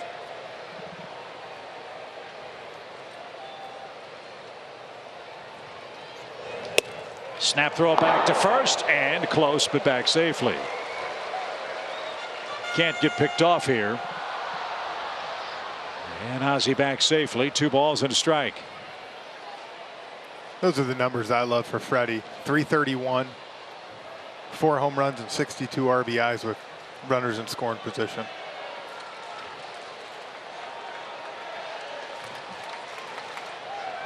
Two balls and a strike. Fly ball, well hit center. That'll be deep enough. Harper with the catch. Acuna tags. Here comes the throw. It is going to be cut off. Nobody covers second. Sac fly for Freeman. The Braves are back in front. They had Albies, but Defoe was 4 feet behind the second base bag. Thank you very much. And Atlanta cashes in the Acuna triple. Freeman's 86th RBI.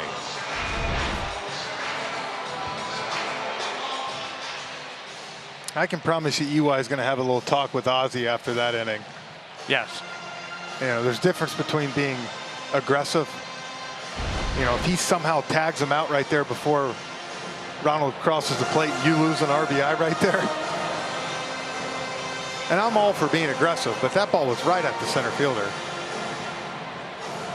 Well, that's something the Braves preached, fellas, since the first days of spring training. They are going to force the action on the base paths. They are going to sometimes run themselves into outs. But that would have been a back-breaking out if you don't get that run, and he's the third out at second base. And I think that's what Wash probably told him right there. Listen, I love the aggressiveness. I love what you're trying to do. Right. But we got to be smart there, too.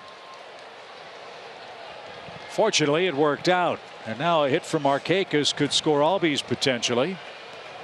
Nick has struck out, walked, and scored. 5-4 Atlanta. Back and forth we go on a hot night at SunTrust Park. Up and away, ball one.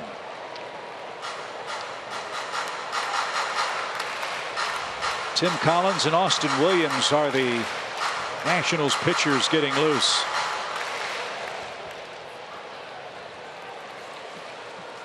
5-4 Atlanta.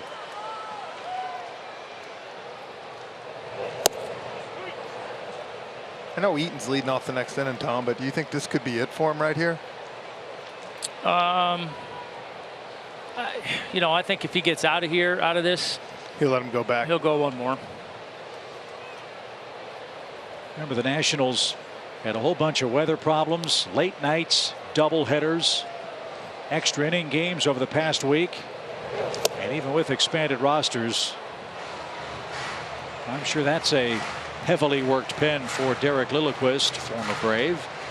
And Dave Martinez, the manager, stands on the left. Yeah, no matter how much you could have a 100-man roster and have to go through what they went through for the last few days, you're going to be worn out. It's just a lot of time at the ballpark and cranking it up and stopping, waiting around. That wears you out. A ball and 2 strikes. And that spun inside for an even count. I wish Major League Baseball would add a couple more off days in September. Just spread out a little bit. You know, you look at Chicago tonight, they're down 2-0, and they might win that ball game, but they were at Wrigley, had to go to Washington for 1 game, and then back to Wrigley tonight. And that was supposed to be a day game today. They're not allowed by ordinance to play Friday night games unless it's the playoffs. So they had to get some help from the city to play that game this evening to get them some extra rest. And did you see what Anthony Rizzo did the other day? That was beautiful. Did not. After they played their game in Chicago to go to Washington for the makeup game, Dressed Rizzo full got uni on the plane in his full road uni. And his baseball bag in his lap and said, ready to go. Went to the hotel. I loved it. And then dressed in the same uni at the hotel and went to the ballpark. That's phenomenal. 3 balls, 2 strikes for Markakis. Culberson on deck. Ozzie with a good lead at second base. The pitch. Swing and line drive, base hit right field. Eaton's not going to get to it in time. Atlanta's got a 2-run lead. Another 2-out RBI, and the Braves have a 6-4 lead.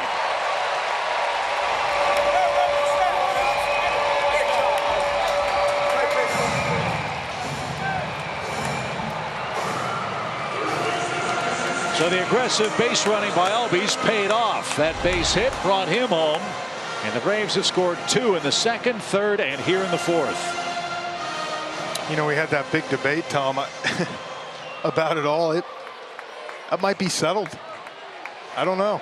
No, I mean, this certainly is not helping Scherzer's cause.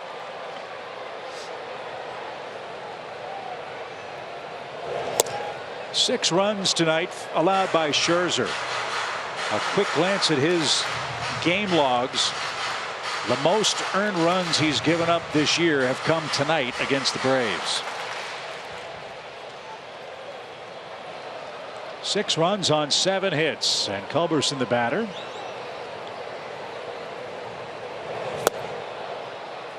One ball, 1 strike.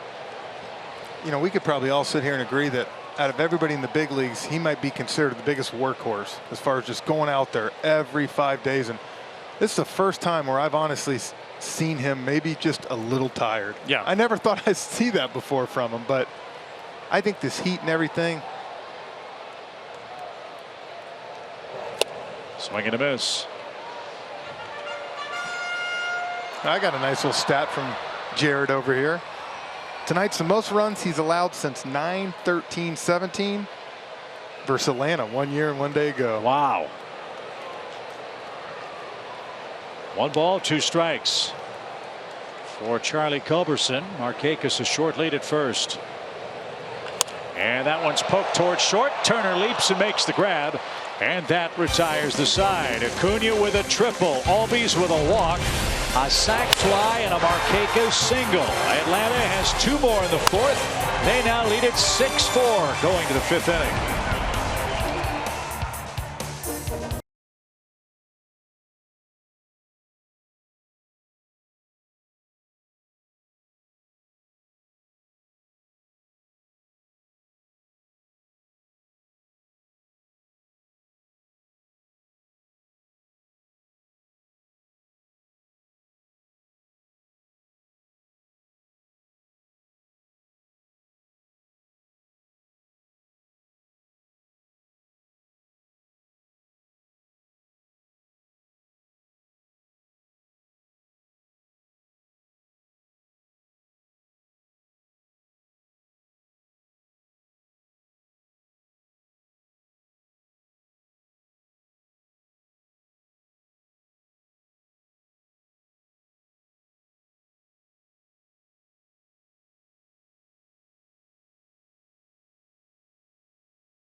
Here at SunTrust Park as we zoom in from our Xfinity cam.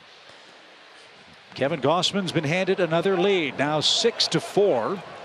And the top of the Nationals order is coming up.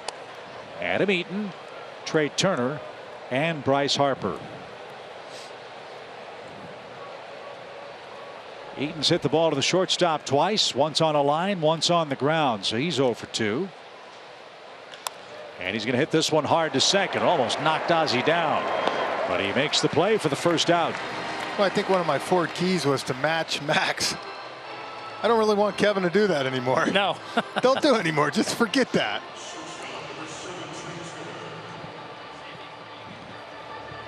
Scherzer pacing and pondering his fate. Will he continue in the game?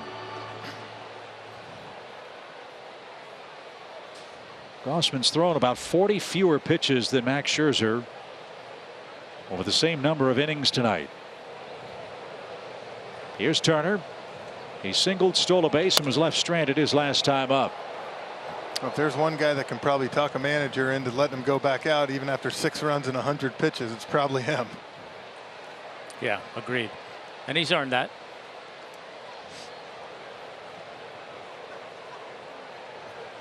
Six runs allowed by Scherzer. 1 year and 1 day ago. Same trouble against the Braves.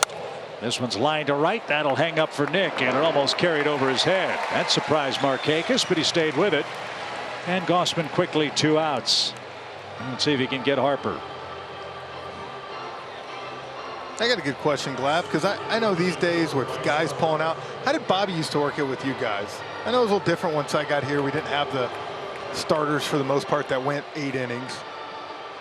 But I mean, did he learn to trust with y'all? Oh, he had a tremendous amount of trust with us, and he knew that if he asked us how we were doing, he knew we were going to give him an honest answer. And if, he's, hey, how you doing?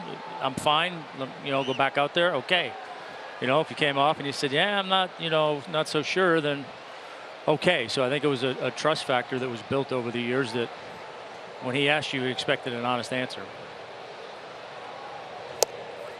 Says a lot about how oppressively hot it must be on the field tonight. As we welcome you back up to the booth, Kevin Gausman leads by 2 runs. He's got a very low pitch count of 60, and Atlanta's bullpen is working. You could see how flushed in the face Max Scherzer was, with the perspiration dripping off his cap. Gausman's used to pitching in the heat and humidity, first at LSU and then of course with the Orioles in Baltimore. But this is an unseasonably hot, sticky night here in mid-September in Atlanta. Well, and I would say if he was facing anybody else versus Max, they might not have anybody up, but I'll tell you what, as a manager, you owe it to those guys out there. When you put 6 runs on Scherzer, we want to win this ball game. For sure. And with the great work of Fultonevich and Sanchez the last 2 days in San Francisco and the day off yesterday, I would think, guys, Atlanta's bullpen starting this homestand ought to be in pretty good shape. Yeah, very well rested. No question. So Bryce Harper behind in the count. 1 ball, 2 strikes. Gausman's gotten the first 2 hitters in order. Great changeup. And as my friend Dennis Eckersley would say, that's a pair of shoes. 3 up, 3 down. A shutdown inning for Gausman. 6-4 Atlanta in game 1.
It's the Nationals and the Braves from SunTrust Park, presented by Kaiser Permanente. Well, the Braves lead 6-4 as we head to the bottom of the 5th inning. We've been telling you how exciting this homestand, the final homestand of the season, is going to be for the Braves. Well, this is the giveaway tomorrow. It is a Mike Fultonevich bobblehead that he helps them design. So you see his dog Rookie here. He will be at the game tomorrow leading the chop, I hear. On his little glove there, he has his son's name, Jet. He has the box of pizzas because, as we know, he eats a pizza before every single start and wears the Brave socks. And, of course, his signature beard. So, guys, that's what you're going home with tomorrow. Mike Fultonevich bobblehead. And that's the final bobblehead of the year, Kelsey. That's a good one. And speaking of good ones, what a game tonight. 6-4 Braves lead Max Scherzer. The two rookies, Soto and Acuna, having brilliant nights. And to answer your question, Scherzer's done.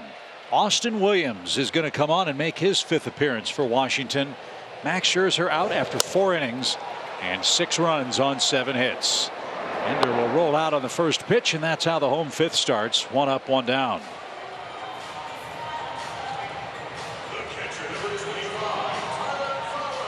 So Scherzer will finish the night with 3 walks, 6 strikeouts, 6 runs. He hit a batter and threw a ton of pitches on a oppressively hot night. What a job by the Braves. We're trying to win their 6th straight game. And on the heels of a 6-1 road trip, start this final homestand with a bang against Max Scherzer.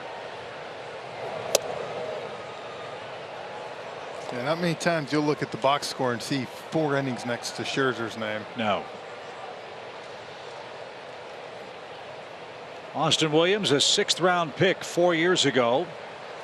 He was a starting pitcher. The Nationals moved him to the bullpen this year. And he had a 1.19 ERA in 68 innings between AA Harrisburg and AAA Syracuse. Did not allow a home run this year. Impressive at any level. Yeah. And remember, this is a Washington bullpen that right around the deadline underwent a radical transformation as this ball is popped up out of play, and all about Sean Kelly and Glovegate. They also traded Brandon Kinsler to the Cubs, and for a long while had Sean Doolittle on the disabled list. Doolittle is back. He came back on September 2nd. Another injured player for Dave Martinez to have to deal with. And then Matson went to LA. Matson went to the Dodgers. The Dodgers, yeah. And Kelly went to Oakland, I believe. 1 ball, 2 strikes. Well, I think it's going to be interesting to see moving forward next year, because I feel like we all know that the Phillies and Braves are going to be good again next year. Probably better. You think about the Marlins and Mets, they're both going to be rebuilding still to me.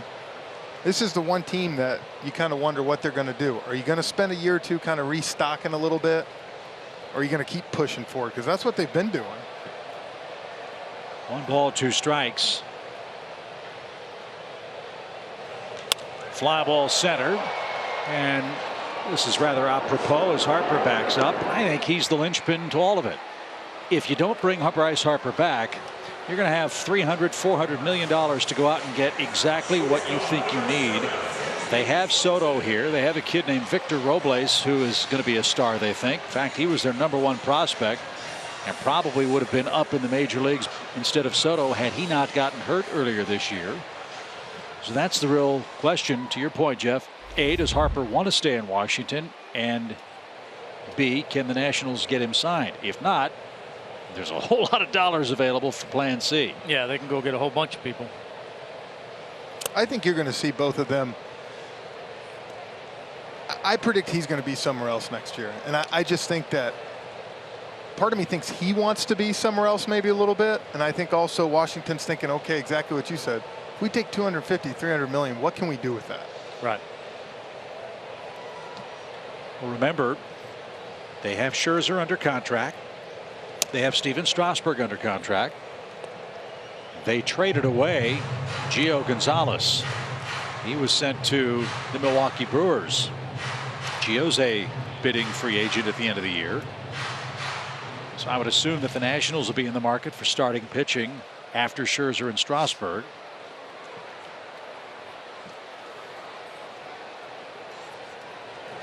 Lined out of play.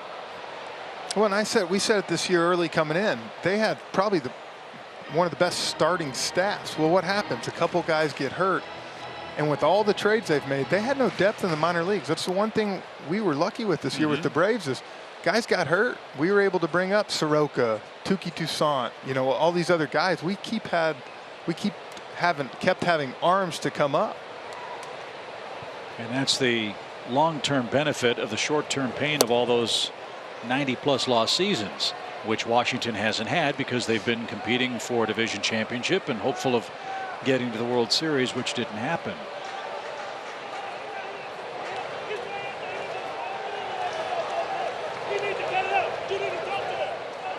Wow, Laz Diaz is screaming into the Washington dugout after Williams said something to Laz Diaz, and Laz said, "You need to go talk to him and tell him to cut it out." Wow. What did Williams say or do? And Dave Martinez is telling Laz Diaz, "You don't have to go to the mound to deal with that." I didn't see what he did, but Laz came out of there quick, and Laz was mad. Williams was walking around like he didn't know what was going on.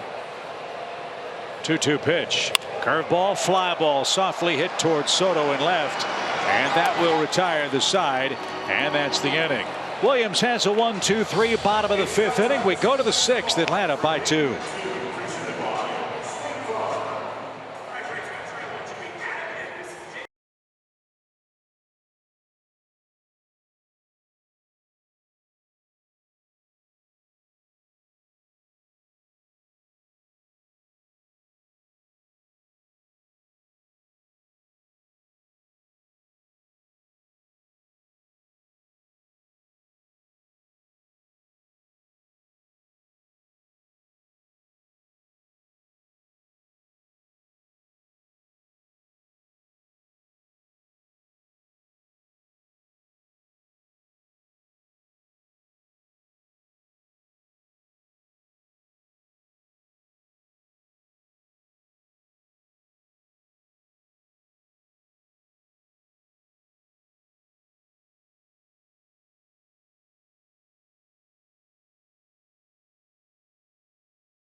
Let's go places. And by SunTrust. Confidence starts here. Here we go to the 6th inning. Atlanta has tacked 6 runs on Max Scherzer tonight. Kevin Gausman's going to go back out for the 6th inning. He'll have Rendon, Soto, and Zimmerman coming up. That's the trio that's given him the most trouble tonight. And he is part of our SunTrust confidence play. How about this number? This was rather surprising, I think, before we hit air tonight. Well, starting pitchers have been great. I mean, they've picked it up. They've, really given the Braves an opportunity night in and night out to win ball games. And, look, that's what you want this time of year, right? I mean, the offense has been pretty steady all year long. The pitching's been pretty good all year long. But, your starting pitchers have really stepped it up here the last 6 weeks or so. And your starting pitchers are going to get hot. No better time to do it. Laz Diaz got hot a moment ago. Nobody got tossed from the game. Bryce Harper can sit and watch as he was the first strikeout victim of Kevin Gausman tonight. As Kevin got him 1-2-3 in the 5th inning. Here in the 6th, Rendon will lead off. Rendon has flied to right and flied to left, so he's 0 for 2. Mentioned earlier that the Braves drafted Rendon out of high school. He was a 26th round pick by the Braves in 2008. He didn't sign, however, and made a wise choice. Went to Rice and cashed in a big signing bonus when the Nationals took him.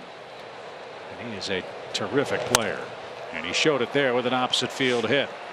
So a leadoff single for Rendon brings the tying run to the plate. And here we go again with this great matchup of two terrific young players. Now it's Soto's turn. He's walked and he has homered tonight. Yeah, these Soto and Acuna have been playing a little bit of anything you can do, I can do better so far tonight. So we'll see what's in store here. Like I said, they've hit for the cycle. If you combine their lines, Soto's got the homer and the walk. Acuna's got the double, the single, and the triple. Snit had Sam Freeman warming up last inning. But everybody's down right now.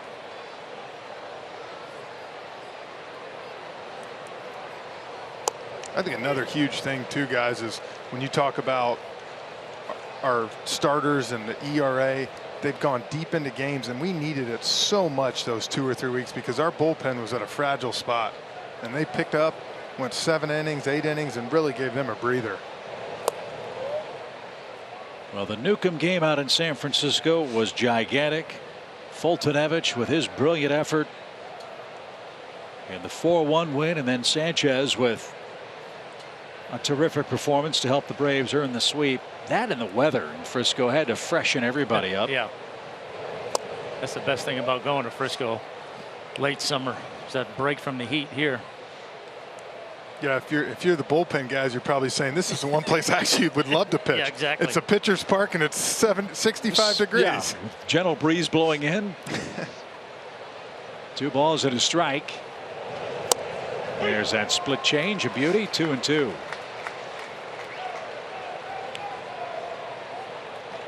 Braves lead by 2, middle innings. Phillies are up 11-2 in Philadelphia. And Atlanta can hold the lead after the 27th out. Their magic number would be at least 9 entering play tomorrow. Ground ball might be 2. There's 1. Dansby dances and fires, double play.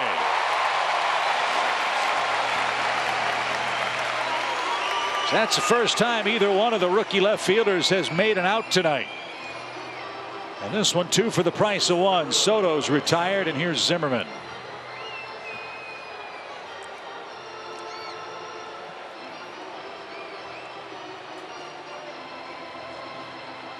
Zimmerman scored 2 runs. He has a double. Remember, he hit that swinging bunt that trickled down the first base line. Kevin fielded it, and throwing off stride, threw it down the right field line. And that led to a game-tying base hit by Defoe.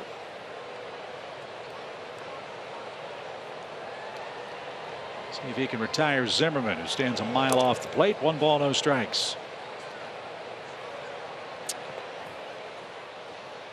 Tell you, playing against Ryan and knowing him for a long time, it's nice to see him swinging the bat again and healthy. He's one of those guys that you enjoy. He's like Chipper with the Braves, a guy that's been with the same organization forever and been the face. Yeah, as much as you, I say this in competitive spirit only, as much as you hate the Nationals, it's hard to hate Ryan Zimmerman because of absolutely how classy a player he is.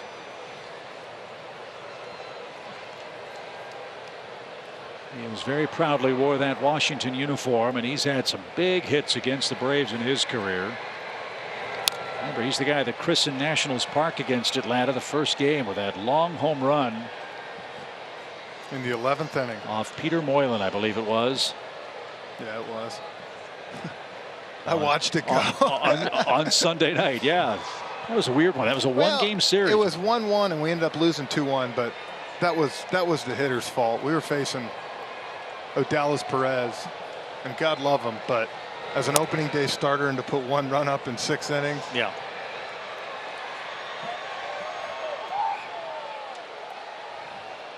Three balls and a strike for Zimmerman. Yeah, we opened that park up. Bush was there. Remember, he threw out the first pitch. Right. That was a fun game. The 3-1 swing and a miss. Geared for fastball, got something with a wrinkle. And now all bets are off. 3-2. Good pitch, change up. That was your first year back with us, right? It was, yes. Yeah. Was it? Oh wait, yeah. Yeah. You didn't go up there though because it was one go. game. I Yeah. don't think any of the starters went except maybe Huddy. Did Huddy start that game? 3-2 pitch. Ground ball, foul at third. We'll do it again. Hey, Charlie made a friend in the front row. Attaway.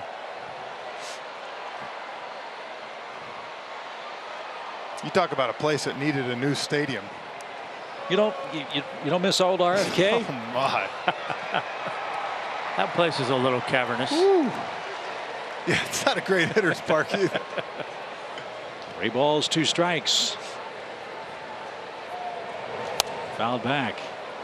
The thing I remember about RFK is you'd sit in the press box and you'd look and see where they had the painted seats where Frank Howard used to hit home runs. Like, still, I can't believe that. Like, I don't buy that. Was he standing on the mound when he hit him? Or maybe second base. Unbelievable. If he hit him there, I wanted to see the highlights. Oh. Mammoth home runs. Into the upper deck. The old home of the Redskins. As that one's bounced out of play. 3 balls, 2 strikes. That was by far all the fields I ever played in. That was by far the toughest field to hit and hit home runs. And I thought Alfonso Soriano in 07, that last year there hit 40 homers and 40 steals. And I thought that was like one of the best seasons I've ever seen. Base is empty for Zim with 2 outs. And Gossman lost him after a long battle. And Zimmerman's at first. And again, the Nationals will bring the tying run to the plate. And Brian Snitker is on his way out. That looks like it'll be the end of the line for Gossman, who issued his second walk.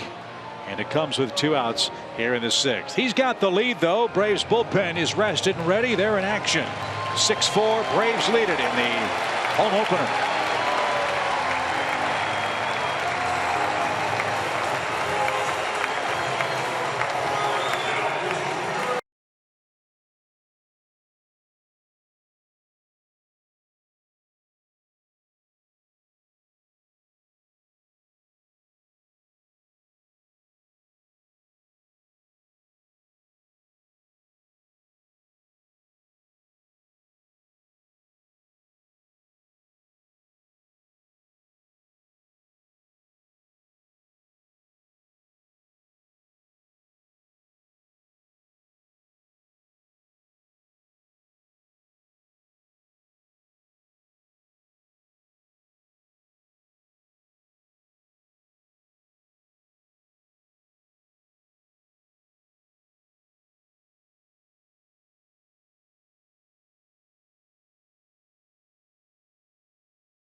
Johnny's season in just a moment. Visit Synovus for your banking, lending, and investing needs. Synovus, the bank of here. Guys, I think it's safe to say that at the trade deadline, the moves that Alex Anthopoulos made to bolster the bullpen really have helped solidify the relief corps, and Johnny Venters has had a big hand in that. Oh, he's been fantastic. 42nd game on the year. Allowed only 3 runs over 20 games with the Braves. 16 innings pitched for a 1.65 ERA. So he's been fantastic. Pitched Wednesday in San Francisco, won an inning and a strikeout. I think you're more surprised when Johnny gives up hits than certainly when he doesn't. He'll turn Wieters around. Mandelbat right-handed here with Zimmerman at first and 2 outs. Not a whole lot of speed with this offensive duo for the Nationals, so let's see if Atlanta can take advantage of that. I was excited when we got Johnny back too, because I know some people were thinking more of a feel-good story. I told you, I said, this guy can still pitch. Alex has no affiliation to Johnny. Right.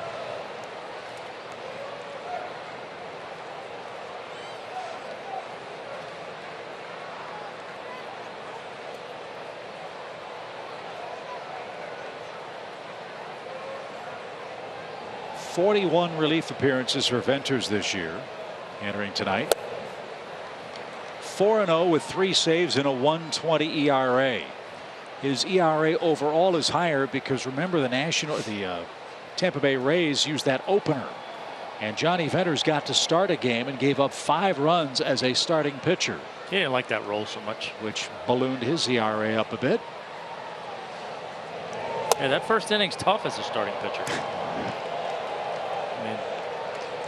My gosh, Tom, you would have won 503 games. Yeah, take away the first inning. If they'd just taken away that first inning, right?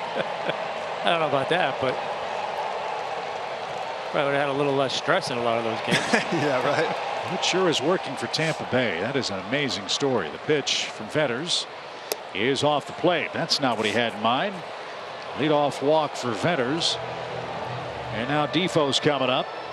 Defoe's got a sac fly and a double. So they're at first and second with 2 outs. I saw Johnny a couple weeks ago. Our kids are in the same preschool class, and it was a real late night. I didn't even work the game, but I know with the ride home to where we live, he could have got home before 2 in the morning, and he was in the carpool line at 8:30 that next morning. I said, man, get your sleep. I'll come pick up Walker, your little boy, take him in. You got to pitch. I don't have to do much. 2 on, 2 out for Defoe. He'd like to atone for an overslide at third base, as that one missed upstairs. 1 ball, no strikes.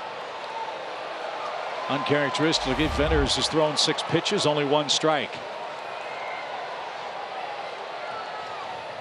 Don't want to turn the lineup over in this inning. Atlanta leads by a pair.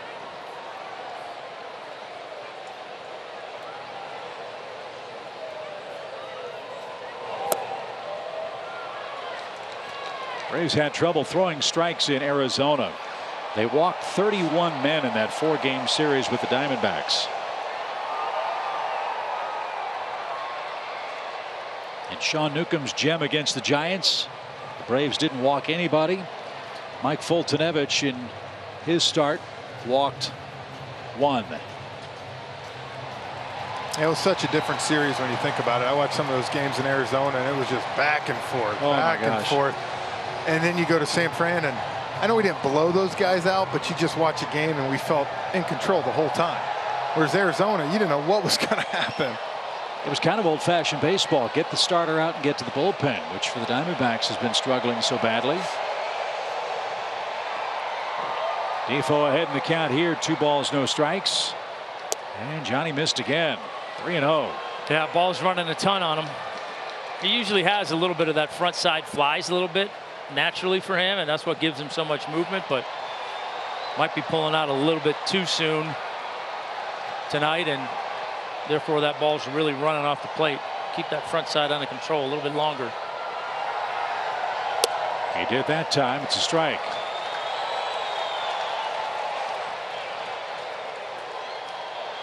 This is where Johnny has the advantage sometimes on 3-1 because he 3-1 count. As a hitter, you're trying to be aggressive. You're going to see that ball up, and it just drops off the thing. And usually you can get yourself a ground ball right here.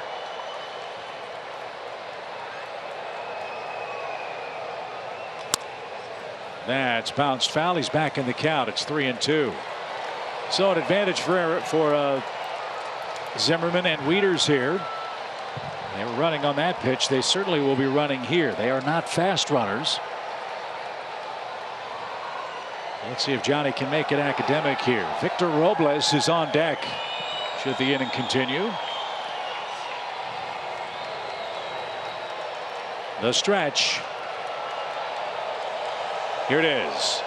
Ground ball hit to Culberson. He goes to a knee, throws across to first in time. And how about Venters? He comes back from what seemed to be a lost count to get Defoe to roll out, and that ends the inning. Pitcher spot due first for Atlanta. Braves lead it 6-4.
But Fox Sports South is an exciting weekend of ACC football and Braves coverage. Catch Western Kentucky and Louisville tomorrow at 7:30 Eastern. And then our Sunday afternoon Braves coverage at 1 Eastern. Your fall lineup is presented by Landmark Dodge Chrysler Jeep Ram. See, that was the football game I was going to watch after the Braves game at 1 tomorrow. Absolutely. Makes perfect sense. Yeah. I mean, I might have a split screen, which I think is perfect. You have the Braves on one and you have Clemson. Sorry, I'm not going to watch Georgia tomorrow, even though they're at the same time. Can't imagine why. Preston Tucker leads off and bangs the first one to first. One pitch and one out as Zimmerman wins the race to the bag for out number 1. Johnny Venters, a third of an inning with a walk. And here we go with Ronald Acuna. What a night for Acuna. A double, a 2-run single, a triple, and a run scored.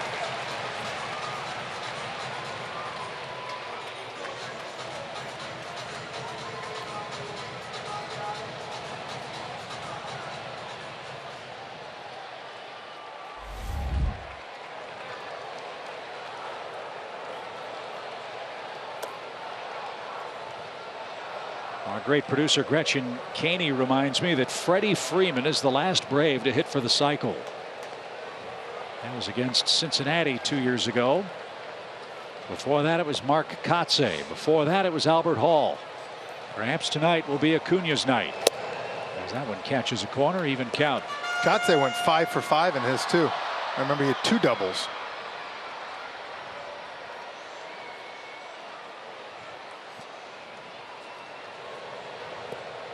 Acuna up to 296 for the year and takes a slider, a strike. That's a pretty pitch. 82 miles an hour and perfectly placed. I think one of the greatest feats was watching Benji Molina hit for the cycle. Benji Molina? Benji Molina got a triple in Boston. Hit the little area down there. I was going to say, okay. Because I remember when I heard that, I was like, no way.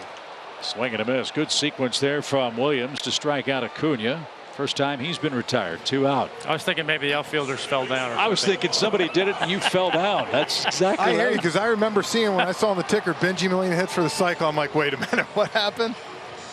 But he did. He hit one in the Bermuda Triangle there in Boston and got a triple. That's such an exciting play, isn't it? 3-base hit. Braves hit a couple of them in San Francisco. Albies did the trick out in Triples Alley at AT&T Park. And takes a strike here. Ozzie walked and scored against Max Scherzer, who lasted 4 innings and gave up 6 runs tonight. Austin Williams has come on and has been perfect so far in relief. 5 up, 5 down. He's got a good fastball and a real good breaking ball. Former starter moved to the bullpen. This will be his final inning. He's due up first when the Nationals come up for the 7th inning. Braves will have to take care of business themselves if they're to shave a digit off their magic number tonight. Phillies are bludgeoning Miami tonight 14-2. Reds lead the Cubs 2-0. Milwaukee and the Pirates tied 3-3. If the Cubs lose and Milwaukee wins, the Brewers would be a half game back of Chicago, which is in a stretch of 30 games in 30 days. The Dodgers lead the Cardinals. St. Louis in next. Cardinals fighting for a division title. They're also fighting for a wild card spot. The Cardinals are a game ahead of the Dodgers for the second wild card entering action tonight. I didn't know much about that manager when he got the job for St. Louis. Mike Schilt. I'll tell you what, after seeing what he's done in their record, they're darn right he deserves that job. Little pop is going to find some green grass. That'll drop in front of Bryce Harper. Ozzie's thinking 2. Harper got to it late and threw off target. Hustle double for Albies, who was thinking 2 out of the box. It was softly hit, and Ozzie picks up an extra base hit. Beautiful pitching wedge right there. And Ozzie sniffing double out of the get-go, and saw Bryce Harper had to go a long way to go get it. challenged him to throw him out. Got a high throw and a double. Washington will walk Freeman intentionally. And now Nick Markakis will be the Braves hitter. Nick has struck out, walked, scored, and has driven home a run with a single.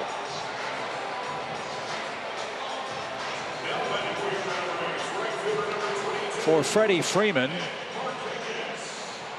that is his 10th intentional walk of the year. The Braves have 3 players in double digits in intentional passes. You know who leads the club? Dansby. Dansby Swanson with 15 of them. And that'll be the end of the line for Williams. Braves have turned the lights out on him. They've got runners at first and second, 2 outs. Lefty-lefty matchup coming up here at SunTrust Park.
Memberships are on sale now. As a club member, you'll take in the games in padded field level seats behind the plate, and you get complimentary in-seat food and beverage service, VIP parking, and a whole lot more. It's the perfect way to entertain clients and prospects. For a full list of Delta Sky 360 Club benefits, head to Braves.com/premium. Nick Markakis is your Atlanta hitter. First and second, 2 outs. And Tim Collins, a hard-throwing left-hander. Jeff, you ought to know Tim from Kansas City. Yeah, he had some good years there. He's got good stuff, throws hard for a little guy.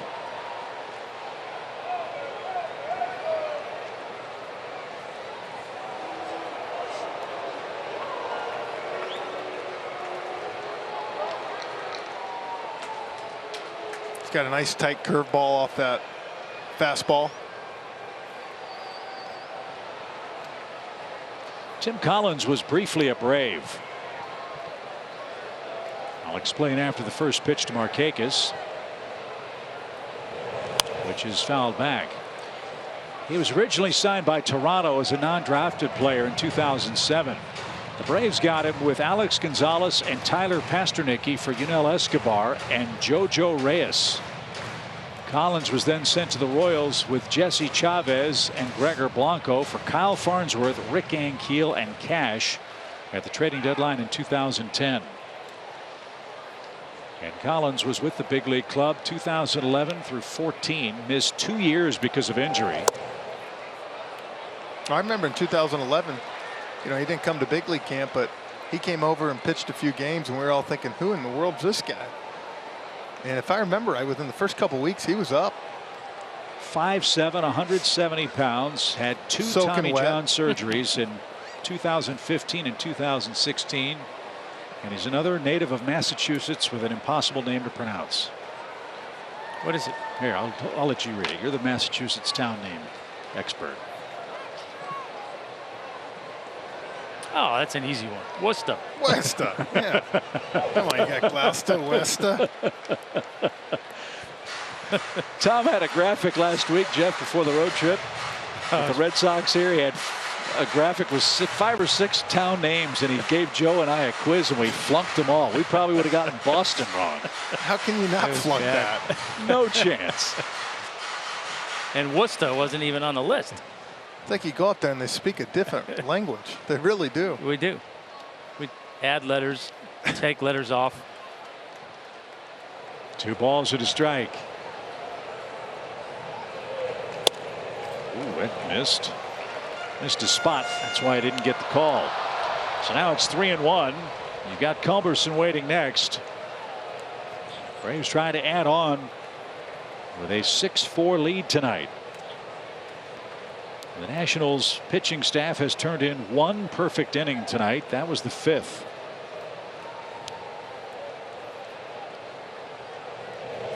And Markakis takes a walk. Albies to third, Freeman to second, Nix at first, and here's Culberson.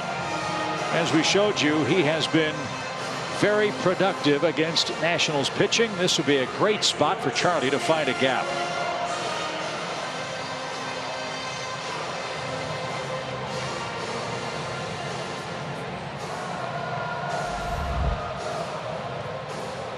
Charlie was hit by a pitch in the second. That led to a run. He has struck out and has lined out.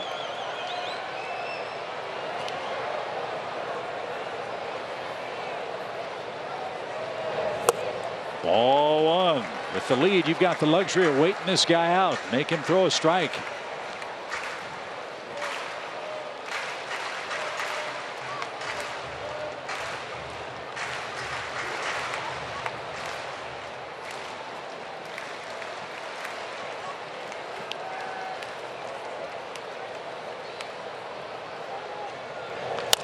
Little roller off the pitcher's glove.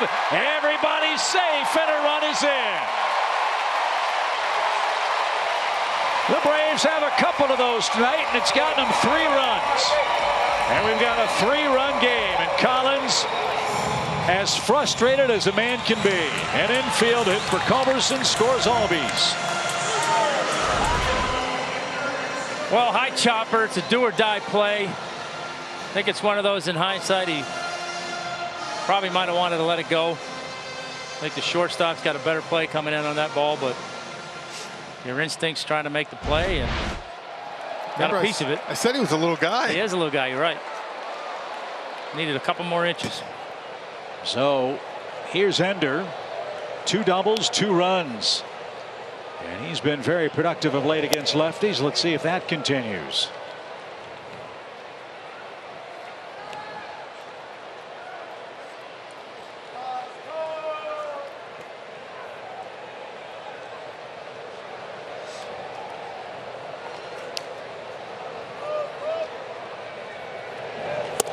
That's way outside. Ball 1, strike 1 for Ender. Take one more double and blow this thing wide open. Speaking of blowing a game open, the Mets are in Boston tonight and they're winning 8-0. Syndergaard, that one. Fenway Park.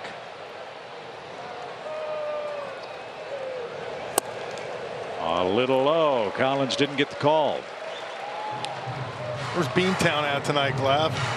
They didn't show up for the game tonight? They got a comfortable lead. They're taking the night off. Boston's got 101 wins. What an amazing year for them. The pitch. Swing and a high fly ball to right, but Eaton's going to have room. And that retires the side. But the Braves get another 2-out run. This one an infield hit off the bat of Charlie Culberson. The Braves have 7. We go to the 7th.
In Atlanta tonight, the Braves have a 7-4 lead over the Nationals in Game 1. Braves fans, mark your calendar.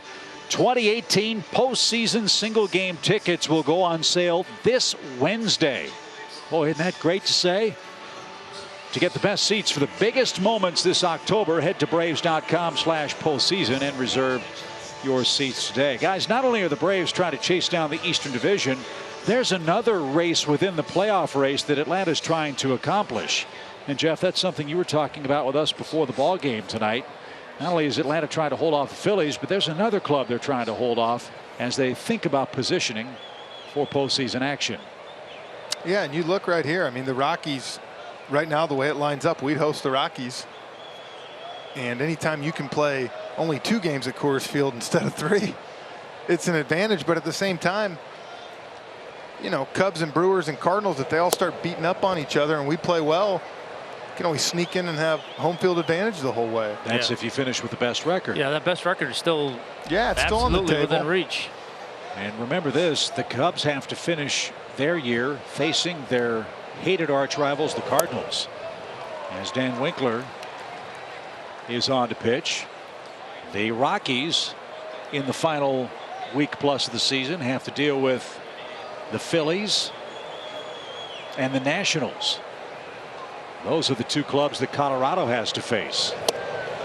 So again, if Atlanta just takes care of its own business, which they've been doing, all the rest of that stuff is academic. As Andrew Stevenson will pinch hit for Collins, who gave up a walk, a hit, and a fly out. And this one right back up the middle, right over the top of the second base bag. And Dansby stayed with it. Stevenson's retired, and that's how the 7th starts. And one of the big storylines of this game in this series is the fantastic Rookie of the Year debate in the National League. And that'll be the subject of the stretch presented by Advance Auto Parts, which we hope will come up after Trey Turner is the 3rd out of the inning. Well, and you're talking about all the teams everybody's going to face. That's why I think it's important, and especially Freddie, Nick, and the guys that know here, hey, we just win and take care of our business, because there's nothing worse than relying on other teams. And for sure, when they're, 90 losses and they're way out, you don't know how guys are going to respond, especially if you have a veteran team. You're never going to say they give up, but are they playing as hard maybe as a 21-year-old kid? Probably not. How hard is it, guys, in a situation where the Braves are? Very big lead, nothing guaranteed them yet, but to focus on today's game and not the Phillies series at the end of this homestand? Well, I mean, that's the kind of thing that maybe it's a little bit hard, but I think that's where the coaching staff comes into play. Reminding guys, boys, yes, we have a big series down the road, the end of this homestand, but we take care of business this weekend, this series. We take care of business against St. Louis. Now all of a sudden that series is not potentially that big a deal anymore. Yeah, and you came in tonight, and I think I was a little curious to see how they'd come out, and I think they left you no doubt of what their focus is right now, what they did with Max Scherzer tonight. And we all had horrible visions of, uh-oh, here we go again, as Winkler issues the 1-out walk to Adam Eaton. Leadoff double in the 1st inning. Can't get that run home. Braves were 2nd, 3rd, nobody out in the 2nd. 2 quick outs. Then the walk to the pitcher brought up Acuna.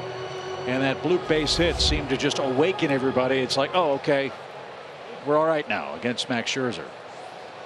And they were. So here's Turner. He's singled and stolen a base. 1 for 3 is he.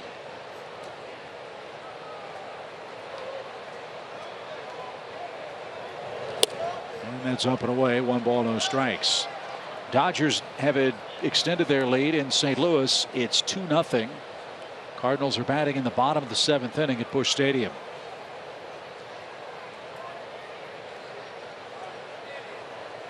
Turner, a tough man to double up. Great speed and takes a strike.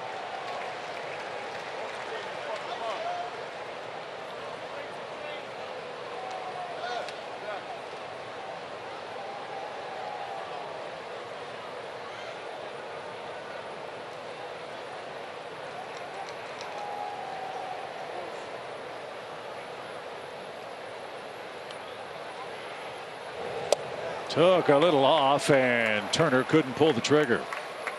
Yeah, front door curveball. I don't know if it was intentional or not, but got him to buckle and got the call. It's the best pitch in baseball. I think it was just a backup frisbee that. Yeah. Let's see what Flowers comes up with here. The 1-2 missed upstairs. 2 balls, 2 strikes. Big win for Oakland today. They outlasted Tampa Bay in extra innings. The A's have won 90 games this year. Yeah, if the Yankees aren't careful, they're going to end up playing their wild card game in Oakland. That's exactly right. Fly ball slicing toward the seats and out of play. The Yankees got Aaron Judge back. He was activated, but Judge said he's not quite ready to swing the bat yet, which makes no sense. But he's back. The Yankees and A's both with 90 wins. Oakland 2 back in the loss column head to head in the wild card standings. Well, wouldn't that be a monumental disappointment for the New York ball club, as this one's hammered toward the gap in left center. That's a long run for Ender, still going, and it's high off the wall. Eaton had to make sure it wasn't caught, and Turner has a double with 1 out. And all of a sudden the Nationals are in business, second and third with Bryce Harper coming up, and that late inning walk has posed some problems for Dan Winkler tonight. And Harper represents the game tying run. Well, there was that backup slider again, but You when know, they you stay over the plate, they go a long way. And you can show it 1 time, 2 times, not so much. So Dan Winkler faces 3 hitters. He will be taken down. And Jesse Biddle will be the man assigned to retire Bryce Harper. Braves protecting a 3-run lead.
App, access and manage your tickets, enjoy check-in offers, exclusive content, and much more.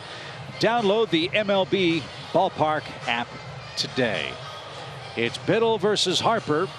2 on, 1 out, 3-run Atlanta game. We're in the 7th. And Jesse, Tommy has been a terrific find for Atlanta this year. Yeah, he's had a good year. 53rd game, or 54th game tonight, excuse me. 5-1 record, and yeah, he has really been a nice addition to that bullpen. Really taking advantage of his opportunity and really pitched himself into a prominent role out there. Harper's 1 for 3 tonight. He's the only man that Kevin Gausman struck out at end of the 5th inning. Biddle wouldn't mind a similar result here, as Harper went for the downs and didn't get it. A swing and a miss. I was telling Tom earlier tonight when I was watching Bryce, it's kind of been all season, and you know, I know you sit there and talk how good his numbers still are. They're not used to what we're seeing, but I feel like all season he is just flying open on that front side, which he usually never did that bad. That's taken high. 1 ball, 1 strike.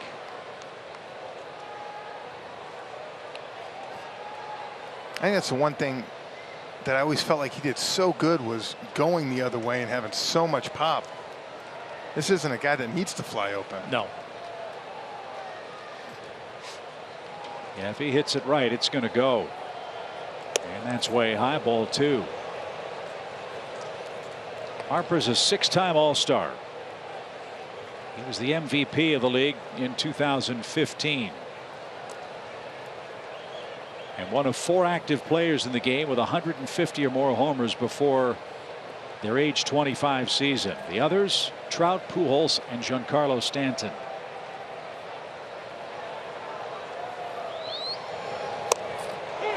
And a generous strike there. Wow. That changes the count. And you just read Harper's lips. How can you call that? And he's got an excellent case. I mean, that wasn't even close. No. And I'll say the way that Laz kind of responded, I think Laz knows he missed that right there. It's one of those, he let him say his piece, and Harper's still chirping. I don't blame him. And Laz is talking to him. You see Laz's face was moving?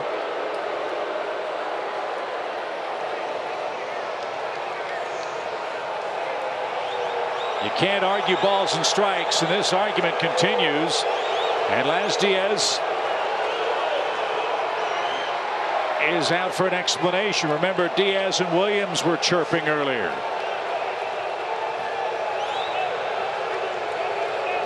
And Diaz is telling Dave Martinez, it's your player that continued the argument.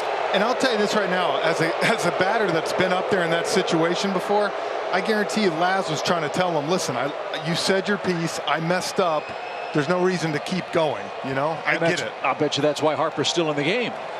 That's exactly, but I think that's what Laz was saying was, all right, you said enough, I get it. 2-2 pitch. And in Harper's mind, I'm guessing on that swing, hey, he called that a strike a second ago. I'd better not.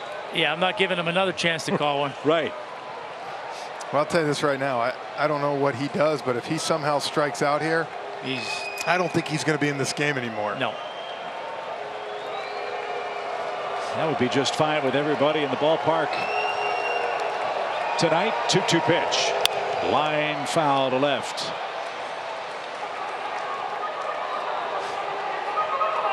Because you could see on that pitch, Laz wasn't arguing back at him. He let him kind of say what he wanted to say.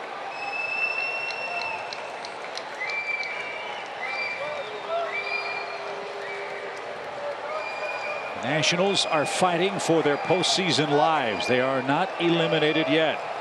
Big spot for Harper here, and it's hit towards short. Dansby will concede the run. The throw to first is in time. Give Harper an RBI.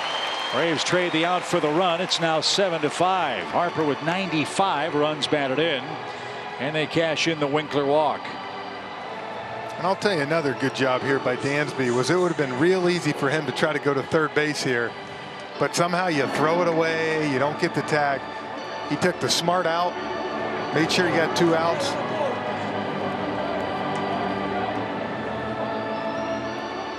And Harper gets the glad hand as he's back in the dugout. And now you've got to deal with Rendon, who was singled in the 6th inning, extending his on-base streak to 23 straight games. Rendon also with 19 homers, and the ball has been carrying tonight, so beware of this man. And upstairs, ball 1.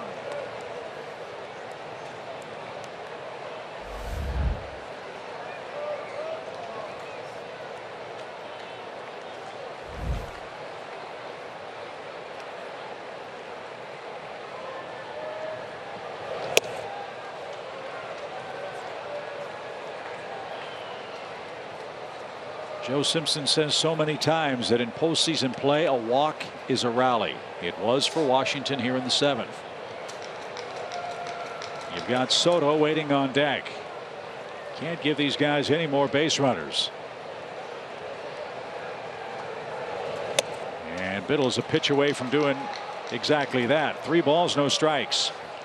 I remember going in my first postseason experience in 05, and Smoltz was telling us sometimes, hey, if there's first and third and no outs and you ground into a double play, just by getting that 1 run feels like 2 or 3 runs in the postseason.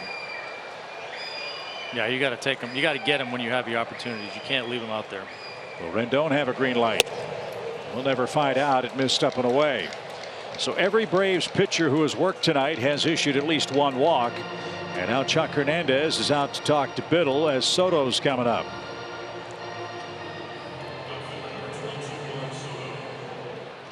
As well as the Braves bullpen has pitched, I think it's fair to say that that is the one question mark I would have about this team. Can the relief corps throw enough strikes consistently to avoid these kinds of late inning rallies? Yeah, no question. I think if you look at their bullpen, you know, if you want to point to an Achilles heel, yeah, it's the walks. And like you say, for whatever reason in the postseason, walks are a big problem. It's amazing how often they come home to score. And it's one thing to, you know, to have a couple here and there, but you know, you can't consistently have them throughout the course of the game because they're going to come out, they're going to come back and bite you. And my big thing is it's the type of walks like that, just 4 pitches where it's not really competitive, and you give them the, because now to me the borderline calls, if you listen, and I'm sure Glab, you can speak to this, you know, first couple innings, if you're hitting the spots and the umpire's not giving it to you, if you continue to go there, you usually end up getting those calls. Yes. Yeah, when you're all over the place, you're not going to get the benefit of the doubt. Borderline, you're not getting that call. So here's Soto, and another one misses from Biddle. And the side effect of all the walks is not only the problems it causes you in that inning, but you turn the lineup card over. And ideally, if the game's close like this one appears to be headed, you don't want to face guys like Eaton, Turner, Harper, and Rendon in the 9th inning. So first and third, 2 outs, and he got the call there. Yeah, the other thing too is, you know, as a manager, you try to manage your game and you want things to go a certain way. Well, when you know you got your guys coming out of the bullpen, they're walking guys. Now all of a sudden you got to go to the next guy. Now that bullpen in the postseason, you don't have 15 guys out there. That bullpen gets short in a hurry. 1-1 pitch. There's a perfect offering. Soto has had a big night. He's walked, he's homered, he's scored twice. And now he's behind in the count, 1-2. Braves will have the bottom of their order coming up after the 7th inning stretch. Biddle's due third, so you hope Soto's the last man he'll face. And lifted out of play, foul.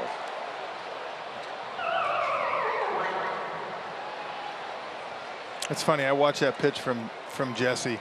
That's the pitch in Arizona he gave up the homer to Goldschmidt on. And to me, he's got such a good fastball and cutter. I feel like that's getting beat with your third pitch right there. Well, Soto could do nothing with it. Let's see what happens on this 1-2 offering. And he fouled that one away, left side. You know, left. I don't mind the breaking ball for a strike so much with 2 strikes, but you know, lefty to a righty hitter or righty to a lefty hitter, you're going to throw that breaking ball with 2 strikes. If it's a called strike, it better be a backdoor. If it's called strike coming into a hitter, you're doing him a favor. That's the one that's going to get crushed. They go a long ways. Yes. 1 ball, 2 strikes.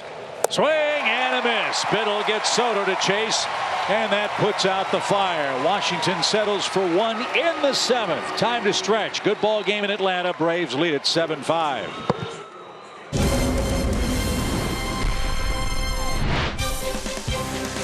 The Stretch is brought to you by Advance Auto Parts and in part by CarQuest Motor Oil. Welcome to The Stretch, brought to you by Advance Auto Parts. Jerome and Nick out here on the Fox Sports set right outside the right field gate, and we are watching the 2 premier young players in Major League Baseball, and Juan Soto may have struck out to end that inning, but he wowed us earlier with his 20th home run of the year. And of course, Ronald Acuna Jr., Nick, he's just a big fly away from the cycle. That kid, every single at bat is must-see TV. Absolutely. Both these guys are special players. Juan Soto, probably a better pure hitter than Ronald Acuna. He doesn't turn 20 years old until the end of October. Started the season out in A-ball. His strike zone judgment is amazing. Hits the ball in all fields with power. Ronald Acuna, since the All-Star break, has been unbelievable. There's a reason he was the number 2 prospect in the game coming into the season. Nothing he can't do. As you said, he's must-see TV. You can't look away from the TV when Ronald Acuna is at the plate.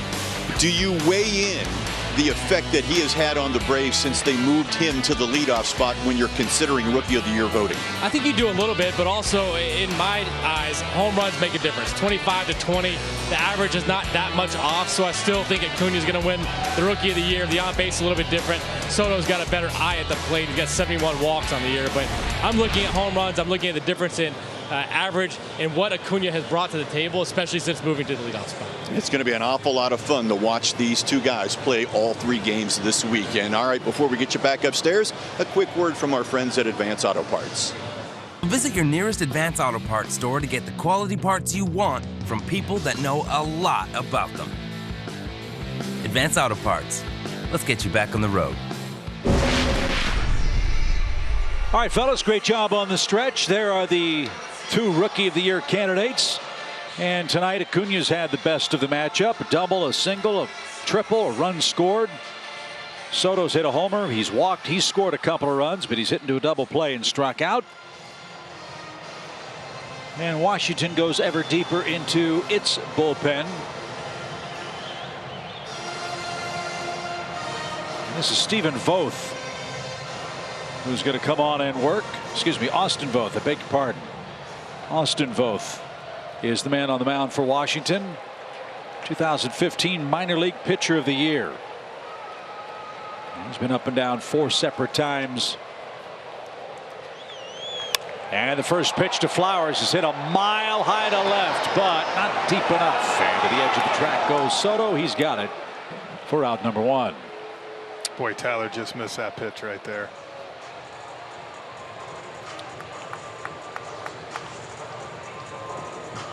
So 1 pitch, 1 out, retires Flowers. Here's Dansby.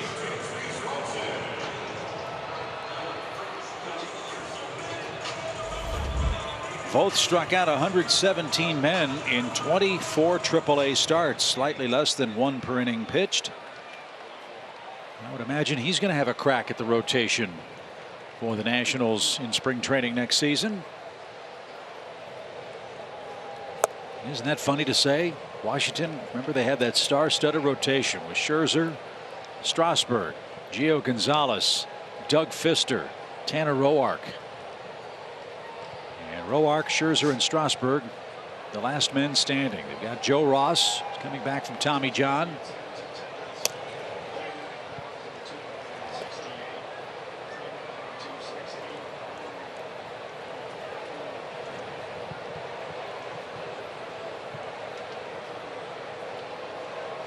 One ball, 1 strike for Dansby. He's 0 for 3 in the game. Great crowd here at SunTrust. Official attendance 39,268. And again, a reminder for our friends who are displaced by Hurricane Florence. Braves are offering free tickets for those from the mandatory evacuation areas in Braves country. As this one's poked toward right, and Eaton makes a nice play. There's the second out. We'll tell you how to get those free tickets as we pause here in Atlanta with the Braves up 2. Visit Synovus for your banking, lending, and investing needs. Synovus, the bank of here.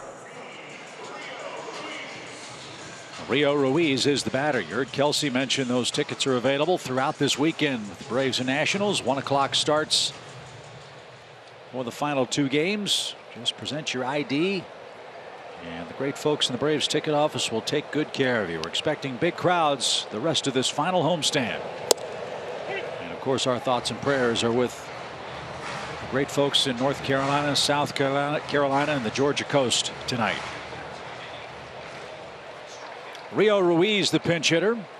He bats for Jesse Biddle and takes upstairs. 1 ball, 1 strike. But these 2 guys locked horns a time or 2 in AAA this year.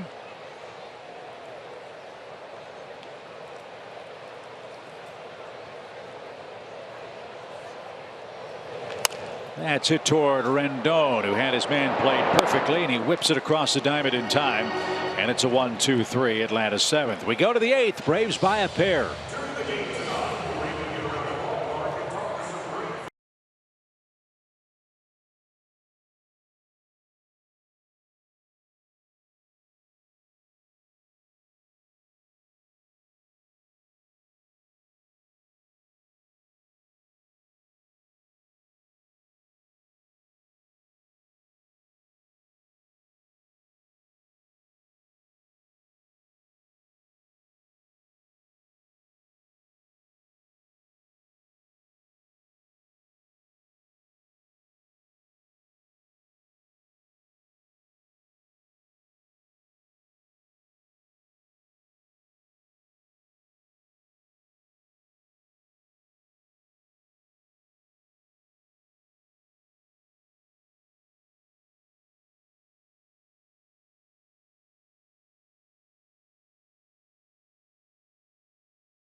a kid, my goldfish died, and my dad flushed it down the toilet. That's what the Marlins look like tonight in Philadelphia as we go to our Xfinity game break. We were hoping the fish would help us out.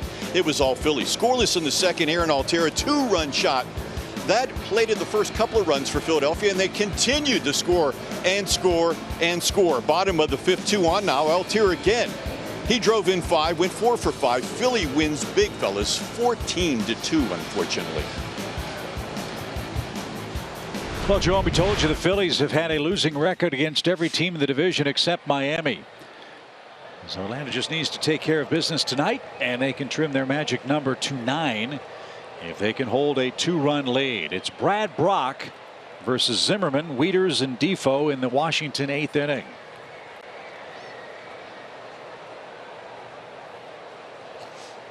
Atlanta 7, Nationals 5 after 7. And a strike.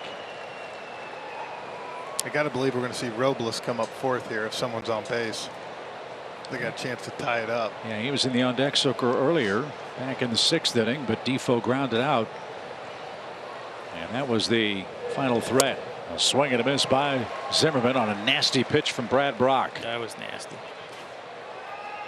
When Brad's got that slider going, I've faced him before. It is not fun to face because he's throwing it right out where your body is, and it feels like it's just going to hit you, and it just swipes across. So he's ahead of Zimmerman, 0-2. And a ground ball hit toward Freeman. He will sprint to the bag and win the race by a step. And the leadoff man is down in the Washington 8th inning. Braves Fantasy Camp is back in January 2019. As a Braves Fantasy Camper, you'll report to camp in Orlando where you'll get a personalized uniform, quality time with Braves alumni, and a whole lot more fun. Space is limited, so sign up for Fantasy Camp now at Braves.com/Fantasy Camp. I'd love to see Chip out there at Fantasy Camp. Already done it. To get some hits. Won the championship. Of course, don't want to brag. Here's Wieters. Marty Perez was on our team. Bobby Wine was our skipper.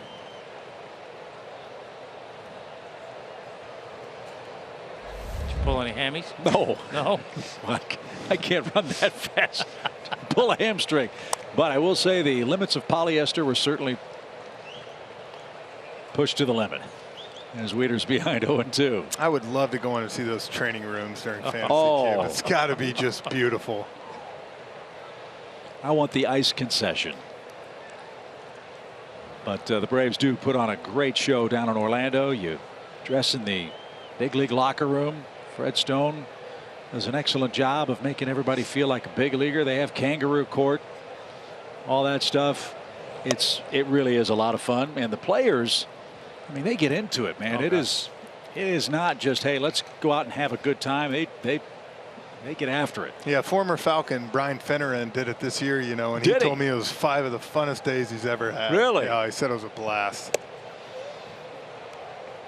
Well, I like the idea of that fantasy camp more than Falcons fantasy camp. Yeah. You get to line up across from Deion Sanders and blow by you in nickel coverage. The pitch. Ow! That chased Wieters, and Brock nails him.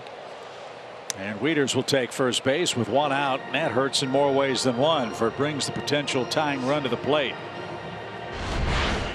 So that's not a walk, but that's another unfortunate mistake.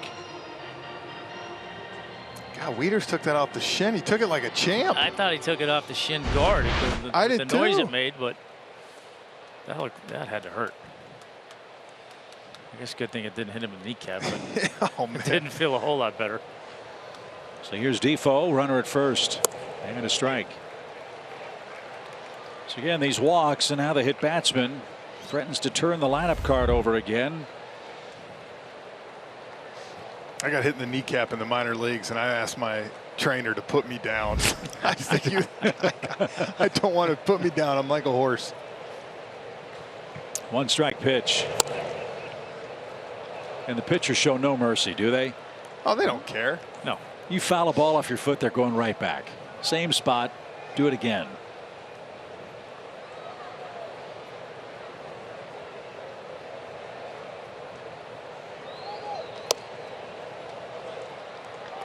Big night for the New York baseball clubs. They shut out their opponents 19-0 tonight. Yankees blanked Toronto 11-zip. Mets beat Boston 8-0.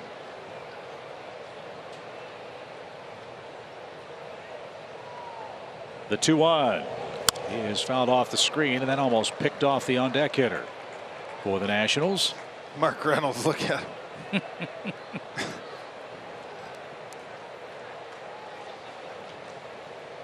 Yeah, he and Matt Adams did an outstanding job in the absence of Zimmerman this year. Matt Adams has since been traded back to the Cardinals, who will be here Monday. 2 balls, 2 strikes. Swing and a miss. Defoe's retired. There's the first strikeout for Brock. 2 away in the inning. And here is Reynolds. Good pitch, high fastball. Threw it right by him.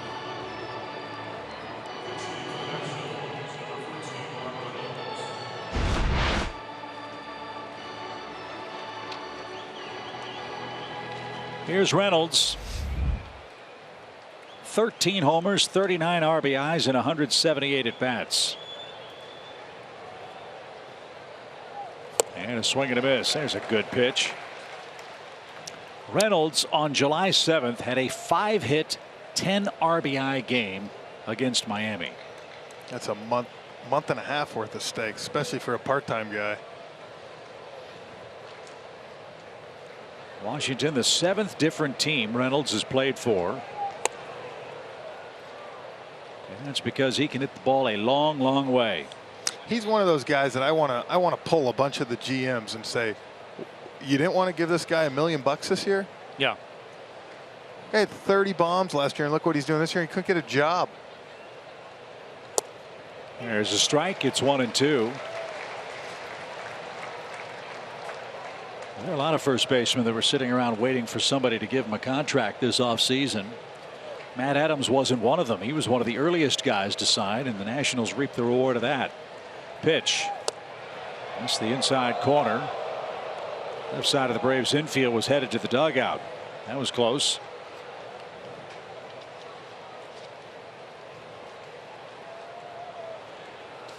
So the deuces are wild here for Mark Reynolds. Wieters at first. The pitch is out of play, foul.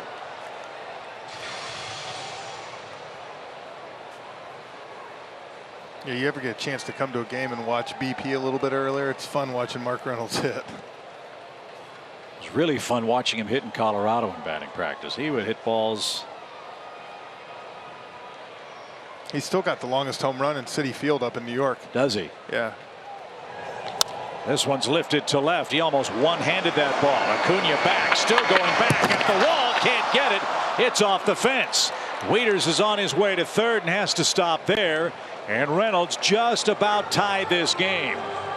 That ball kept going out to the 385 sign, and Reynolds just missed a pinch hit home run.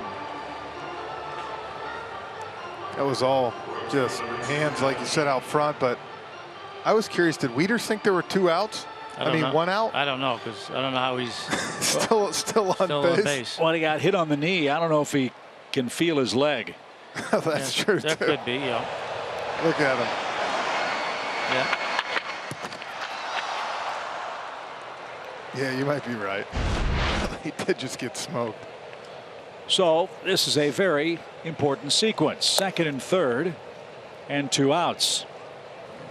So after the strikeout, Reynolds one-hands a double off the wall. And that quiets the crowd at SunTrust. As Eaton digs in, he's 0 for 3 with a walk. The Nationals are not going quietly tonight. They have 9 hits. And a strike. And again, a product of all the walks and the hit batsmen. Here we are, top of the order in a critical spot in the game. And you know you'll have to face Turner, Harper, and Rendon in the 9th in what for the moment is a 2-run game.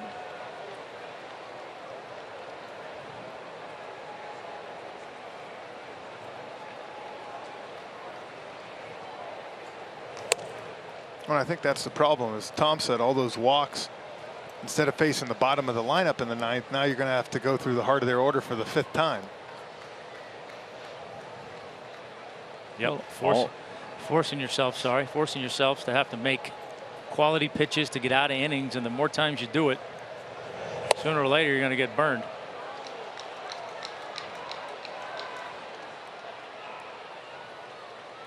Trey Turner would be the next hitter. Atlanta would like to see him in the 9th. Turner has 2 hits. Eaton walked and scored an inning ago. The 3-1 pitch. That's a good choice. Yep. Good pitch. Throw it again. Yeah, 3-1 count, base open. You know the hitter's going to be aggressive. If you miss, so what? Walk him. You have the righty coming up next. Yeah, I'd go back to it. What's the saying? If you throw it 3-1, why not throw it 3-2? That's right. Let's find out. 3-2 pitch. Not close enough to offer, and the bases are loaded. So Chuck Hernandez has to make another visit. And again, it wasn't a walk that started this rally, but a hit batsman. And Brian Snitker will go to the bullpen phone. He has to go deeper into his pen, it would appear.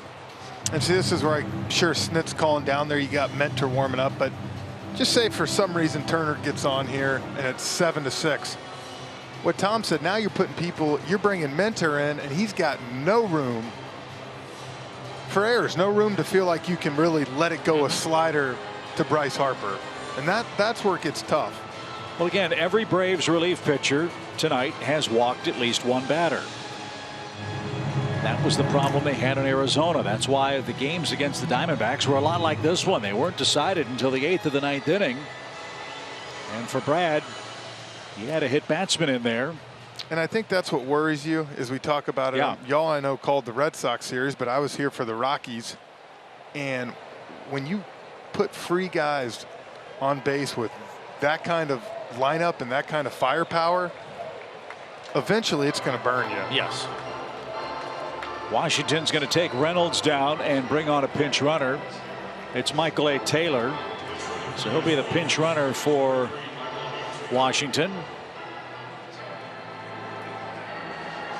Did you see Wieters look at Dave Martinez like, what about me? I still can't feel my leg. Yeah. So no place to put Trey Turner. He has singled, he has doubled.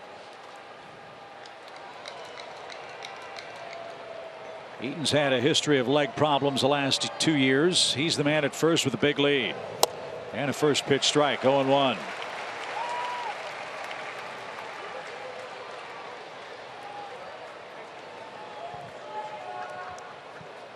(7-5) Atlanta in game 1.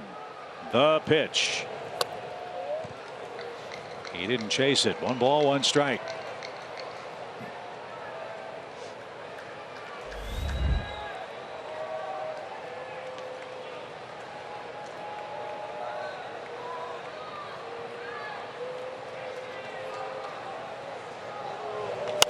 Lifted toward right and playable for Markakis. Brock is out of a gigantic mess. A hit batsman, a double, and a walk, and the Nationals leave them loaded. Top of the order for the Braves. We could use some insurance. It's 7-5 Atlanta in the 8th.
The 8th inning, Ronald Acuna Jr. is going to lead off. Ronald Acuna Jr. is tonight's Coors Light refreshing finish.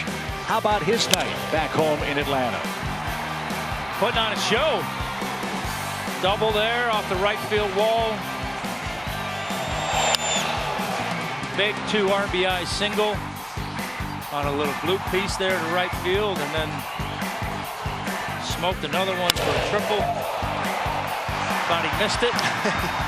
Or maybe he just knew he didn't hit it out. He knew it was just a triple, so he was mad. It's been another great night for Ronald. Fun to watch. See if he can finish off the cycle right here. He needs the home run to get that done, and he'll face Jimmy Cordero, who was acquired from the Phillies at the end of the 2016 season. Apparently, he likes showing off his guns on his pitching arm also. Well, he should be out on the Braves live set with Nick Green and Jerome Jurinovich. They like to show their guns off, too. The Schmediums. The Schmediums, that's right. It's like, is that Dan Uggla pitching? So the first one misses from Cordero. That was easy gas at 98 miles an hour. 26 out of San Cristobal in the Dominican Republic. 6'4", 222 pounds. Nationals had another fine relief pitcher named Chad Cordero, the Chief. He was their closer for a couple of years. At a Cal State Fullerton. Was he the first guy? First the 2-0 pitch. And a swing and a miss. Was Cordero the first guy that you ever saw wear his cap with absolutely no bend in the brim? Straight. That's the West Coast style. Straight across. Chris Medlin-like. Yes, very Medlin-like. I think Ronald was trying for the cycle on that one. Can't blame him. And he's still ahead in the count. And tried again, didn't get it. 2 balls, 2 strikes. I know he's got a double and a triple. I still come back. The most exciting at bat for me is the ball that he blooped in there, because as a young kid, 3-2, bases loaded, 40,000 people on their feet. It'd have been easy to go out and get out of your comfort zone. Instead, stayed back, saw it, and put it in play. And considering the Braves were on the verge of missing another scoring opportunity against Scherzer in the 2nd inning after Acuna led off the game with a double, that might have been the game for Atlanta if he doesn't find a green space out there and bring home a run or 2.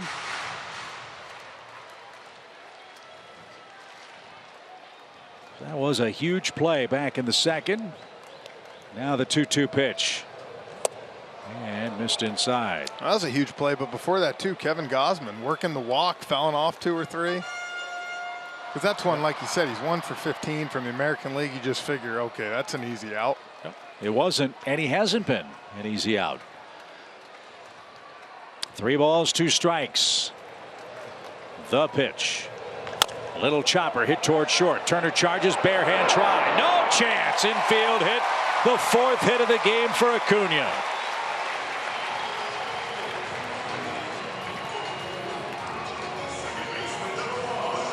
Welcome home, Ronald. He had 8 hits on the road trip. He's got 4 hits tonight. Did he not know that he needed to lift the ball for a home run? I think he did, but he didn't quite get the pitch to lift there. Oh. So let's see if the Braves put him in motion.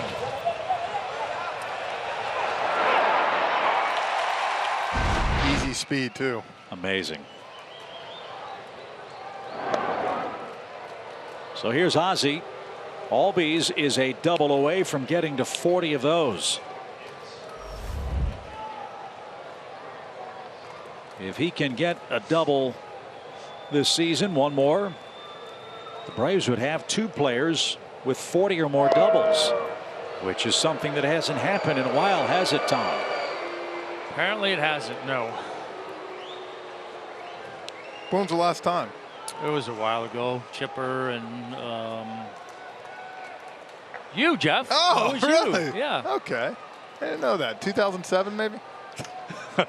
Yeah, just off the top of your head. Just guessing. You have all 40 of them on the mantle, don't you? Yeah. That's pretty amazing, though. And Freddie Freeman's got 38 doubles. Albies has 39. Markakis has 40.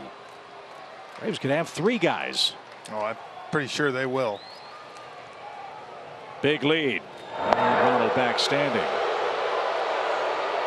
Got to pay attention to him. He's got 14 stolen bases. And in what's now a 2-run lead, that is a potentially gigantic run in this game, especially considering who's coming up for Washington in the ninth.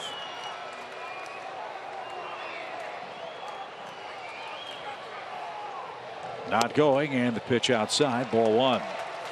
It's one thing the Braves have done a good job on tonight is continue to tack on the runs, especially with a team that's kind of scrappy right now and fighting. Yeah, and they've had 2 innings where the Nationals scored 2 runs and they came right back and got 2 of their own. 1 ball, no strikes. Another good lead at first, not going, and the pitch is out of play to the left. Well, I'm sure you can attest to this, Tom, but as an offense, when you go out and get 2 or 3 runs, the #1 thing you want is your starting pitcher to go out and put a 0 and get you back in there Yeah, quick. yeah, there's nothing worse than getting a couple and then you turn around and give them right back. Yep.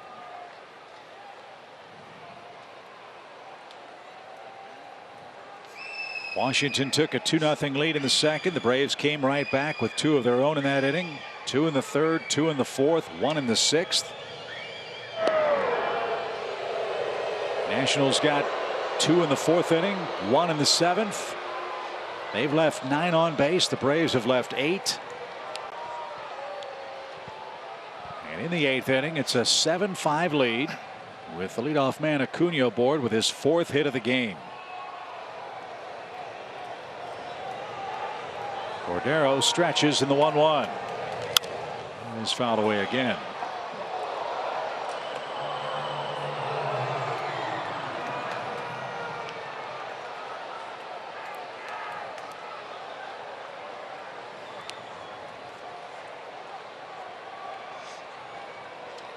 Braves have a chance to beat Max Scherzer tonight.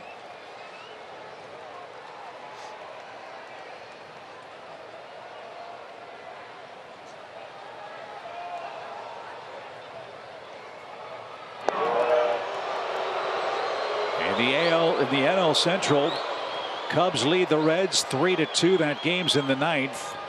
Milwaukee 7-3 over the Pirates. The Dodgers 2-0 over the Cardinals in the 9th in St. Louis. It is fun to scoreboard watch with all these great races in the National League. Acuna, good lead, not going. Pitch is served left side, a base hit with 2 strikes. Albies with a terrific at bat. He starts doing that, and we're going to have something to talk about out of the 2-hole. And the Braves have 2 on, nobody out, and Freddie Freeman coming up.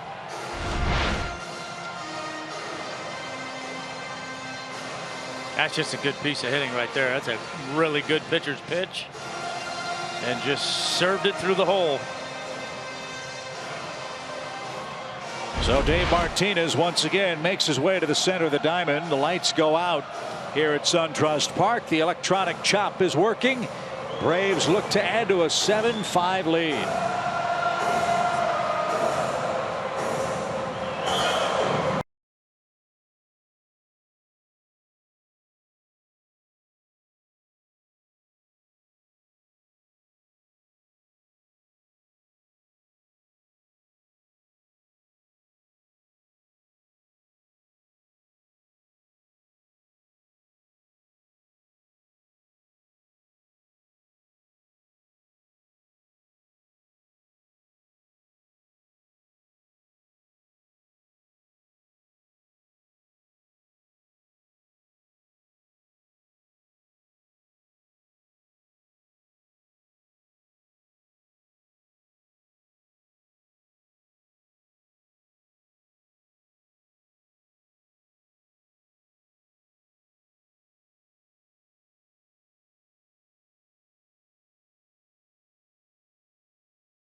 5. And some good news for the bullpen. Arodys Vizcaíno has been activated from the 60-day DL. Now, if you remember, he had 15 saves and 17 opportunities to start the year, and he's going to be a big bolster to this bullpen. But Brian Snitker says that they want to ease him back into some low-leverage situations. They do not want to use him back-to-back days, and they want to see how he plays out up here. But, guys, anytime you can add a guy with a 1.65 ERA to your bullpen, that is good.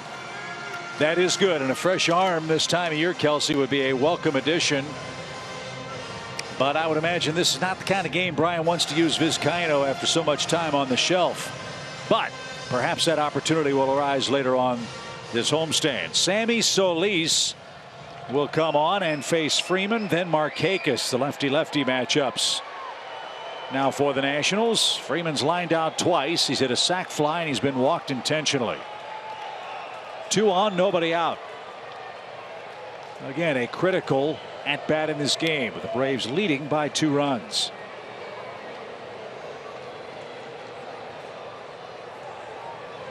Ow! Freeman gets hit on the first pitch. And we have seen enough up and in for Freddie Freeman for 2 lifetimes these last 2 years. And now Atlanta's got him loaded.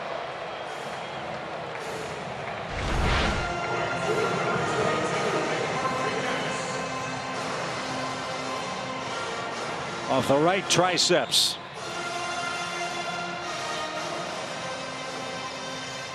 So Wieters was hit by a pitch in the 8th. Freeman is hit by a pitch in the bottom half. And now Atlanta's in business. Nick Markakis has had a good night. He's walked twice, singled once, scored once, and he has an RBI.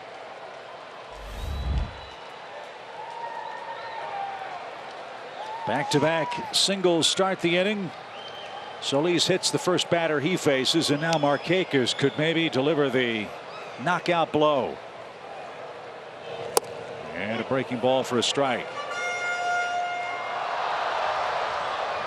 I think the Braves have the most unique 3-4 hitting combo in baseball. 2 left-hand hitters that kill left-handed pitching. Yeah. Yeah, that's the reason why you're able to do it in the middle of your lineup, because there's really no advantage for an opposing manager to bring in a lefty, so no need to break him up. Up and away, 1 ball, 1 strike. Well, with Nick being a free agent, it'll be interesting to see what they decide to do with him next year. But I got to imagine that opening day next year, you're probably going to see Ronald Acuna batting 4th behind Freddie. Nice problem to have. Well, and that's what I'm saying. I love him as much as the next guy right now at leadoff, but eventually that guy's going to be driving in 130. Nick Markakis, 3 for 12 against Solis in his career. One of those hits a double. Outfield shades him slightly toward left. As that missed outside, ball 2. Markakis, one of the rarer guys in baseball these days. More RBIs than strikeouts. In this era of 3-outcome baseball offensively, that has not been the story for Nick. 89 RBIs, 71 strikeouts. And that's your cleanup hitter, the pitch. And it was a good one, 2-2. Yeah, front door started at the front elbow, got him to flinch. Looking for a strike.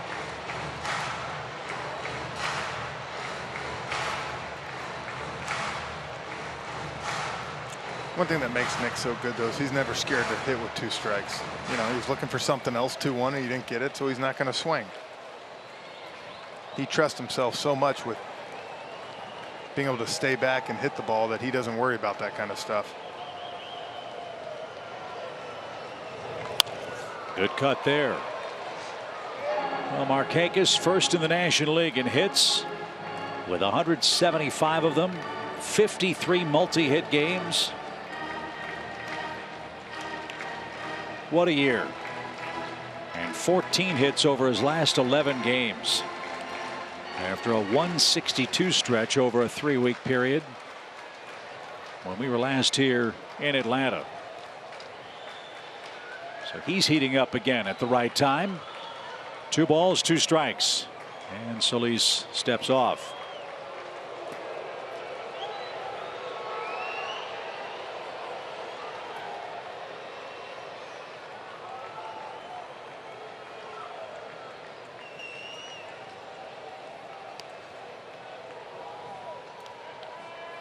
Bases loaded, the pitch. And knuckled out of play over the Nationals dugout. The Dodgers trying to pull away in St. Louis. They lead 3-0. In the top of the 9th inning, the Cubs have beaten the Reds 3-2. That's a pretty impressive win for Chicago considering their awful travel schedule.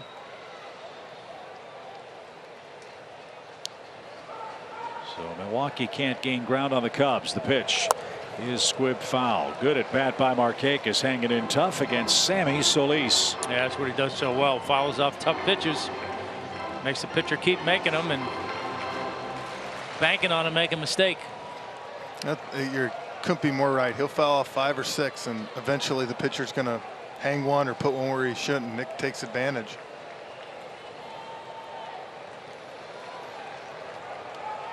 Acuna, Albies, and Freeman, the Braves base runners, and another 2-2. Swing and a base hit right field. That scores one. Here comes Ozzie around third. Eaton will have no play. Markakis with a well-earned 2 RBI hit. And the Braves lead it 9-5. And look at Solis. He's beside himself. He threw Markakis about 4 terrific pitcher's pitches, and Nick spoiled them all.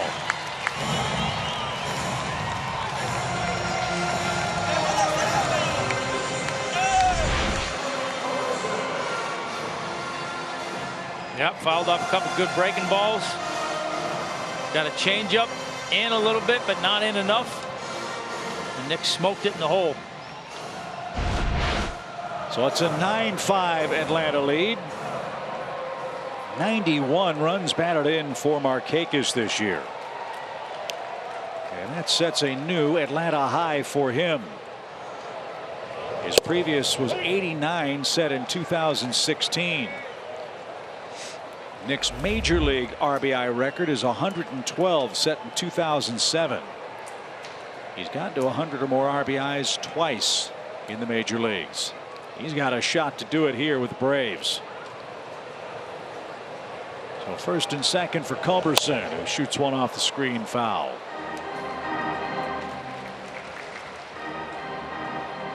A 6-1 road trip, an off day at home. The Braves have come out swinging the bats against Steven Strasburg and the Nationals tonight. It hasn't been the easiest of games, but they've scored 9 times in game 1 of the final homestand of the year.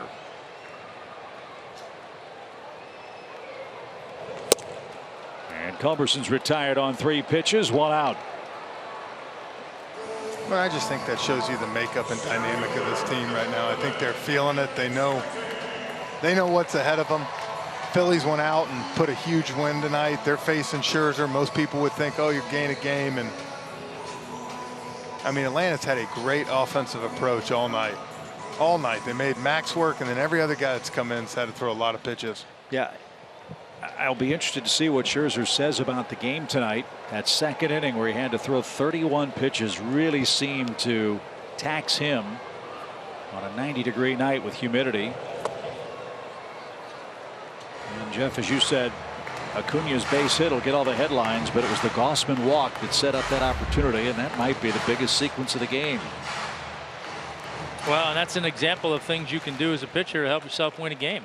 I mean, that at bat, get Acuna to the plate, gets the base hit. I mean, that goes a long way towards you giving yourself a chance to win and the team to win that game. And I'm sure it drives you crazy, Tom, but watching pitchers try to sacrifice bunt now and everything, I've said it. My last year in Philly, or second to last year in Philly, I talked to some of these young starters all the time. I said, help yourself out. You're trying to get a run. Yeah. Yeah, but no one practices. No, it's one thing to get a hit here and there, but you better be able to bunt. There's no excuse for that. There's a strike to ender, 2-1 the count. And by the way, going out there before BP and having a guy lob 5 balls and bunting, that's not going to get the job done. No. Yeah, the Braves don't do that. They bring the pitching machine. That's the only way to do it. You know. 2 balls and a strike. Lined out of play. And those are seemingly insignificant plays that truly are anything but come postseason play. A base means an awful lot. No, that's the kind of stuff that during the course of the year, every once in a while it'll cost you a game, and you go, why aren't we better at that? In the postseason, trust me, every time you get in those situations and you can't execute, that's the first thing everybody's saying is, why can't we get down a bunt? Why can't we? Well, if you haven't practiced it or you haven't been good at it all year, you're not going to flip a switch and all of a sudden be good at it in the postseason. 2 balls, 2 strikes, 2 in, 2 on, 1 out, and Ender with a good battle here, forcing Solis to throw a ton of pitches. He's going to make his 18th next. I always try to tell some of the young pitchers too, you might get an extra inning pitching because of able to handle the bat, and the manager has confidence in you. You might find yourself going 7 instead of getting pulled after 6. Yeah, and every time that happens to you, it's you're out of a game where you've given up an opportunity to try and win it. The 2-2 pitch. Line drive into center. That'll get down in front of Harper. Here comes Freddie to third. They're going to throw up a red light. Ender keeps up his good hitting against left-handed pitching. That's the 4th hit allowed by Solis in the inning. It's a 3-hit night for Inciarte, and the Braves have him loaded again. And Dave Martinez is going to have to go get Solis. Another pitching change for the Nationals.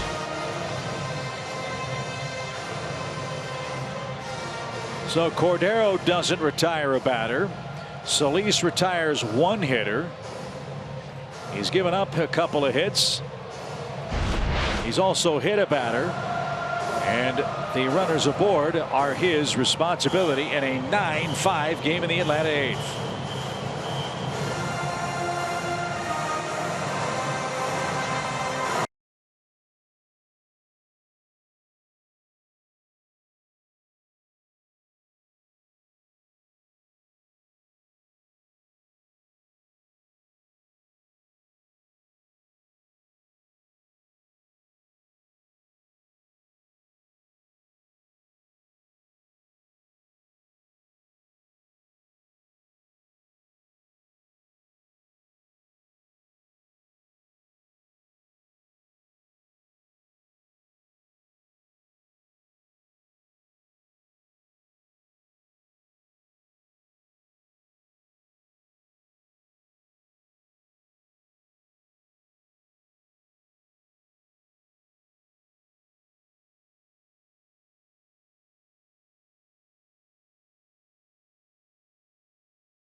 Para todos nosotros representar a nuestros países, representar a la comunidad hispana, porque sentimos siempre el apoyo de ellos y tratamos de hacer lo mejor por ellos. And we'll continue celebrating Hispanic Heritage Month during our Sunday telecast with more stories throughout baseball and the Braves organization. Join us Sunday only on Fox Sports South, presented by Nissan.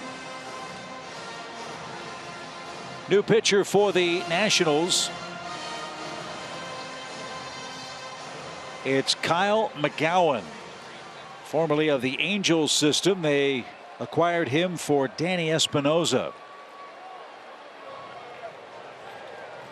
He started at 3 different levels in the National system this year, won 8 games and pitched to a .280 earned run average.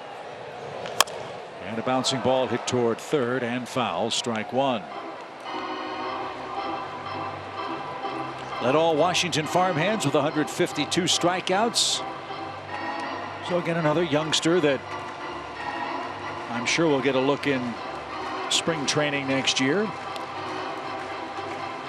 And he can impress if he can finish off the 8th inning for the Nationals, who've given up 2 more Atlanta runs. Braves have scored 2 runs in 4 different innings in this game. No balls and a strike for Tyler Flowers.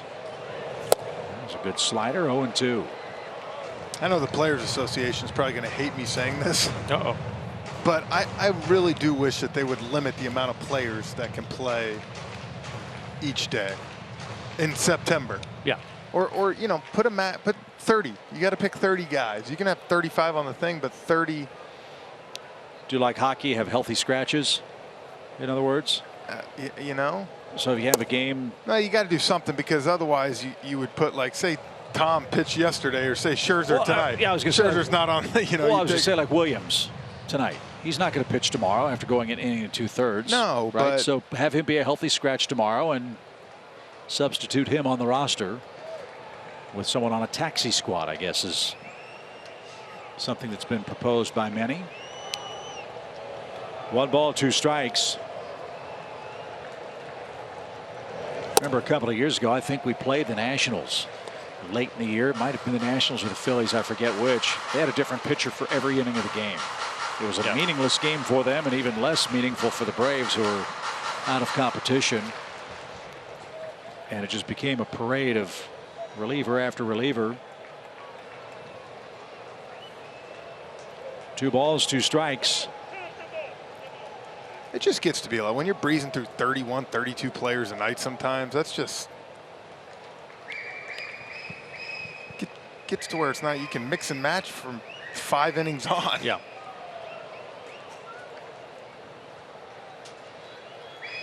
Two balls, 2 strikes. Braves have pulled away, leading 9-5 in game 1. Julio Teheran here tomorrow. The pitch. And a swing and a miss. Good pitch. Front door breaking ball got Flowers to swing and miss. And McGowan gets the first man he's assigned. And that brings up Dansby Swanson.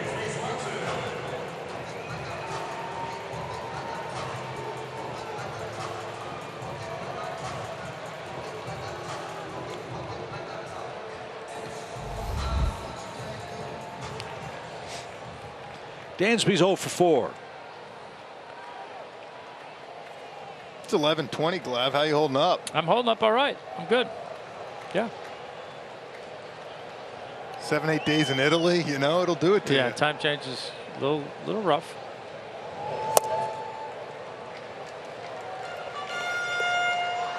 One ball, no strikes for Dansby. Did you go over there for work or pleasure? Yeah, I was working. Yeah. Doing some scouting. All those Italian guys that are coming into the league. Exactly. Yeah, I hear you. It's a hotbed right now. 1 ball, no strikes. Lined out of play foul. 1-1 the count.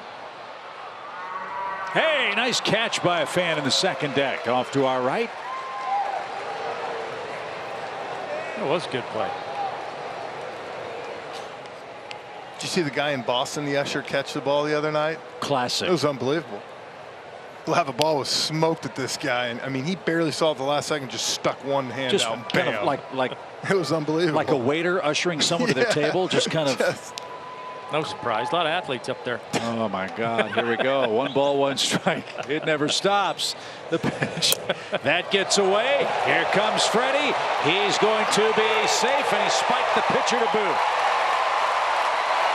Tell you that one thing that pitcher is going to learn: don't ever put your leg over home plate. He's lucky that's all that happened to him. Yeah, clean slide, but watch this. Pulled the pitch. No chance for Wieters. And then he puts the knee down, and Freeman had nowhere to go but slide hard into him right there, right on the shin. Yikes. So the Braves cash in the hit batsman. 3rd run of the inning. Everybody else moves up as well. That run belongs to Solis. So now a hit could bring home 2 for Dansby. He's had in the count 2 balls and a strike.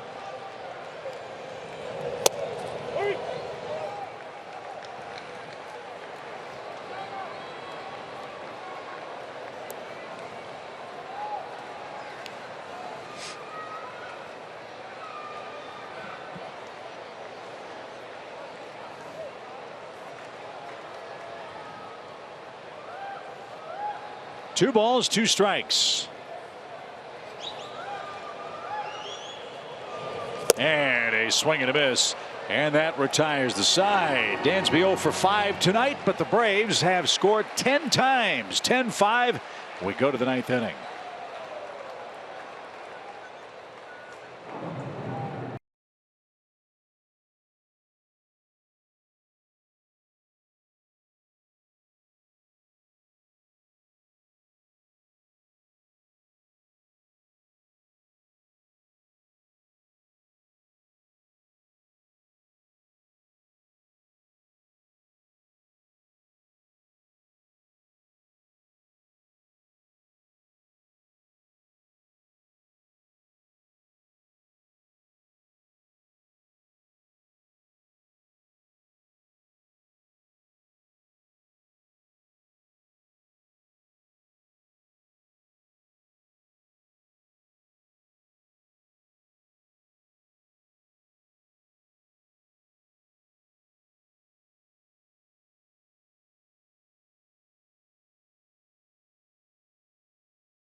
On top, coming up on our Braves Live postgame show. And Nick, I got to tell you, I'm proud to say Xfinity is promoting this promotion of our postgame show.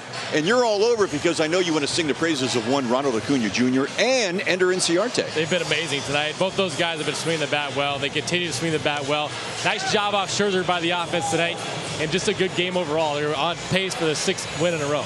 All right, let's lock it down right now, fellas. Let's get you back up to the booth. Sounds like a plan, Jerome and Nick. Thank you very much. Ronald Acuna Jr., a 4-hit game.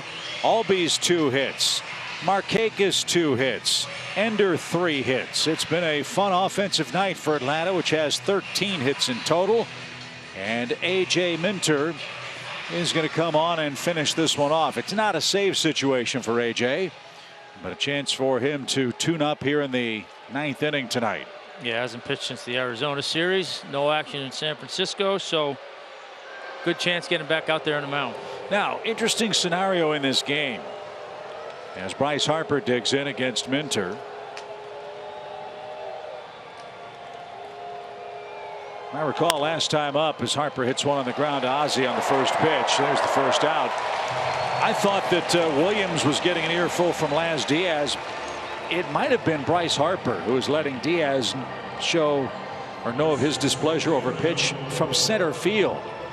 And Diaz told Harper to knock it off, told Dave Martinez to knock it off, and that conversation carried over into Harper's 7th inning at bat. But he whacks the first one to Ozzie to start the 9th inning. And there's the first out. I don't think they'll be getting lunch together tomorrow. No. Well, it's a day game anyway, so. That's true. Maybe dinner. Maybe dinner. There you go. Here's Rendon. Rendon 1 for 3 with a walk.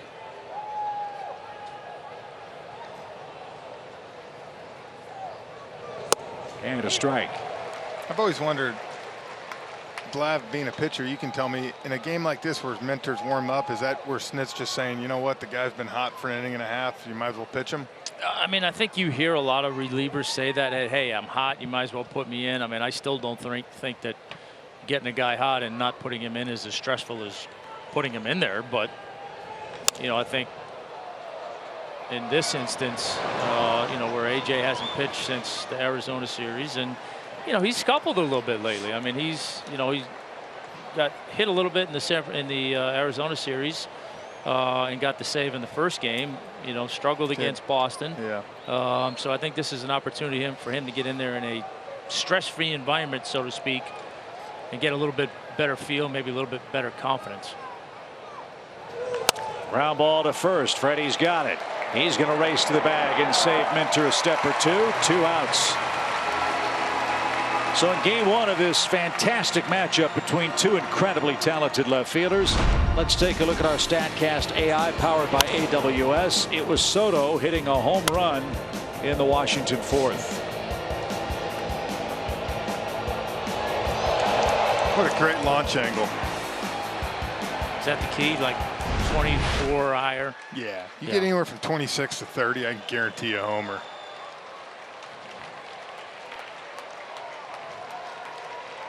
You know, I think, Tom, we were talking last week about Mentor and what he can become as a pitcher. And that was a pitch I think both of us were saying on that last pitch to Rendon, the change up away.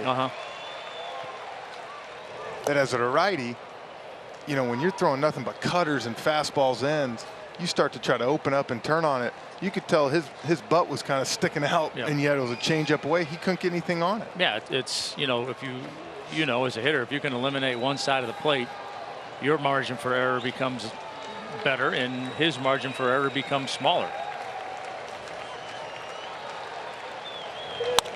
Line drive to second, and that is your ball game. Atlanta entered play with a magic number of 10. They scored 10 tonight, and that means their magic number to win the East is trimmed to 9 games. Any combination of Braves wins and Phillies losses adding up to 9 means the Braves are division champs. Atlanta's won 6 consecutive games, 7 of 8, and they've beaten the Nationals for the 10th time this year. Big night offensively for the Braves, who tally 13 hits and start off this final homestand in great shape tonight. 10-5 is tonight's final score. The Braves beat Max Scherzer. Kevin Gossman picks up the win, guys. Great way to start this weekend series against the Nationals. Well, I think just coming home, haven't played as good at home. Bad taste in our mouth from the Red Sox series, leaving here. 40,000. We came out and put great at bats against Scherzer tonight. Good start. Yeah, great start to a homestand against a really tough pitcher. You know, so it's a continuation of a great road trip. So good to see, and hopefully we'll keep it rolling tomorrow. With Julio Teheran on the mound, the game will be on Big Fox beginning at 1 o'clock Eastern time. We'll be back with you on our coverage Sunday afternoon for the series wrap-up. Sean Newcomb on the mound. Again, no pitcher announced yet for the Nationals either tomorrow or Sunday. 10-5 is your final score. The Braves beat Max Scherzer. The magic number is 9. We'll talk about that with you on Braves Live, presented by Xfinity, right after this.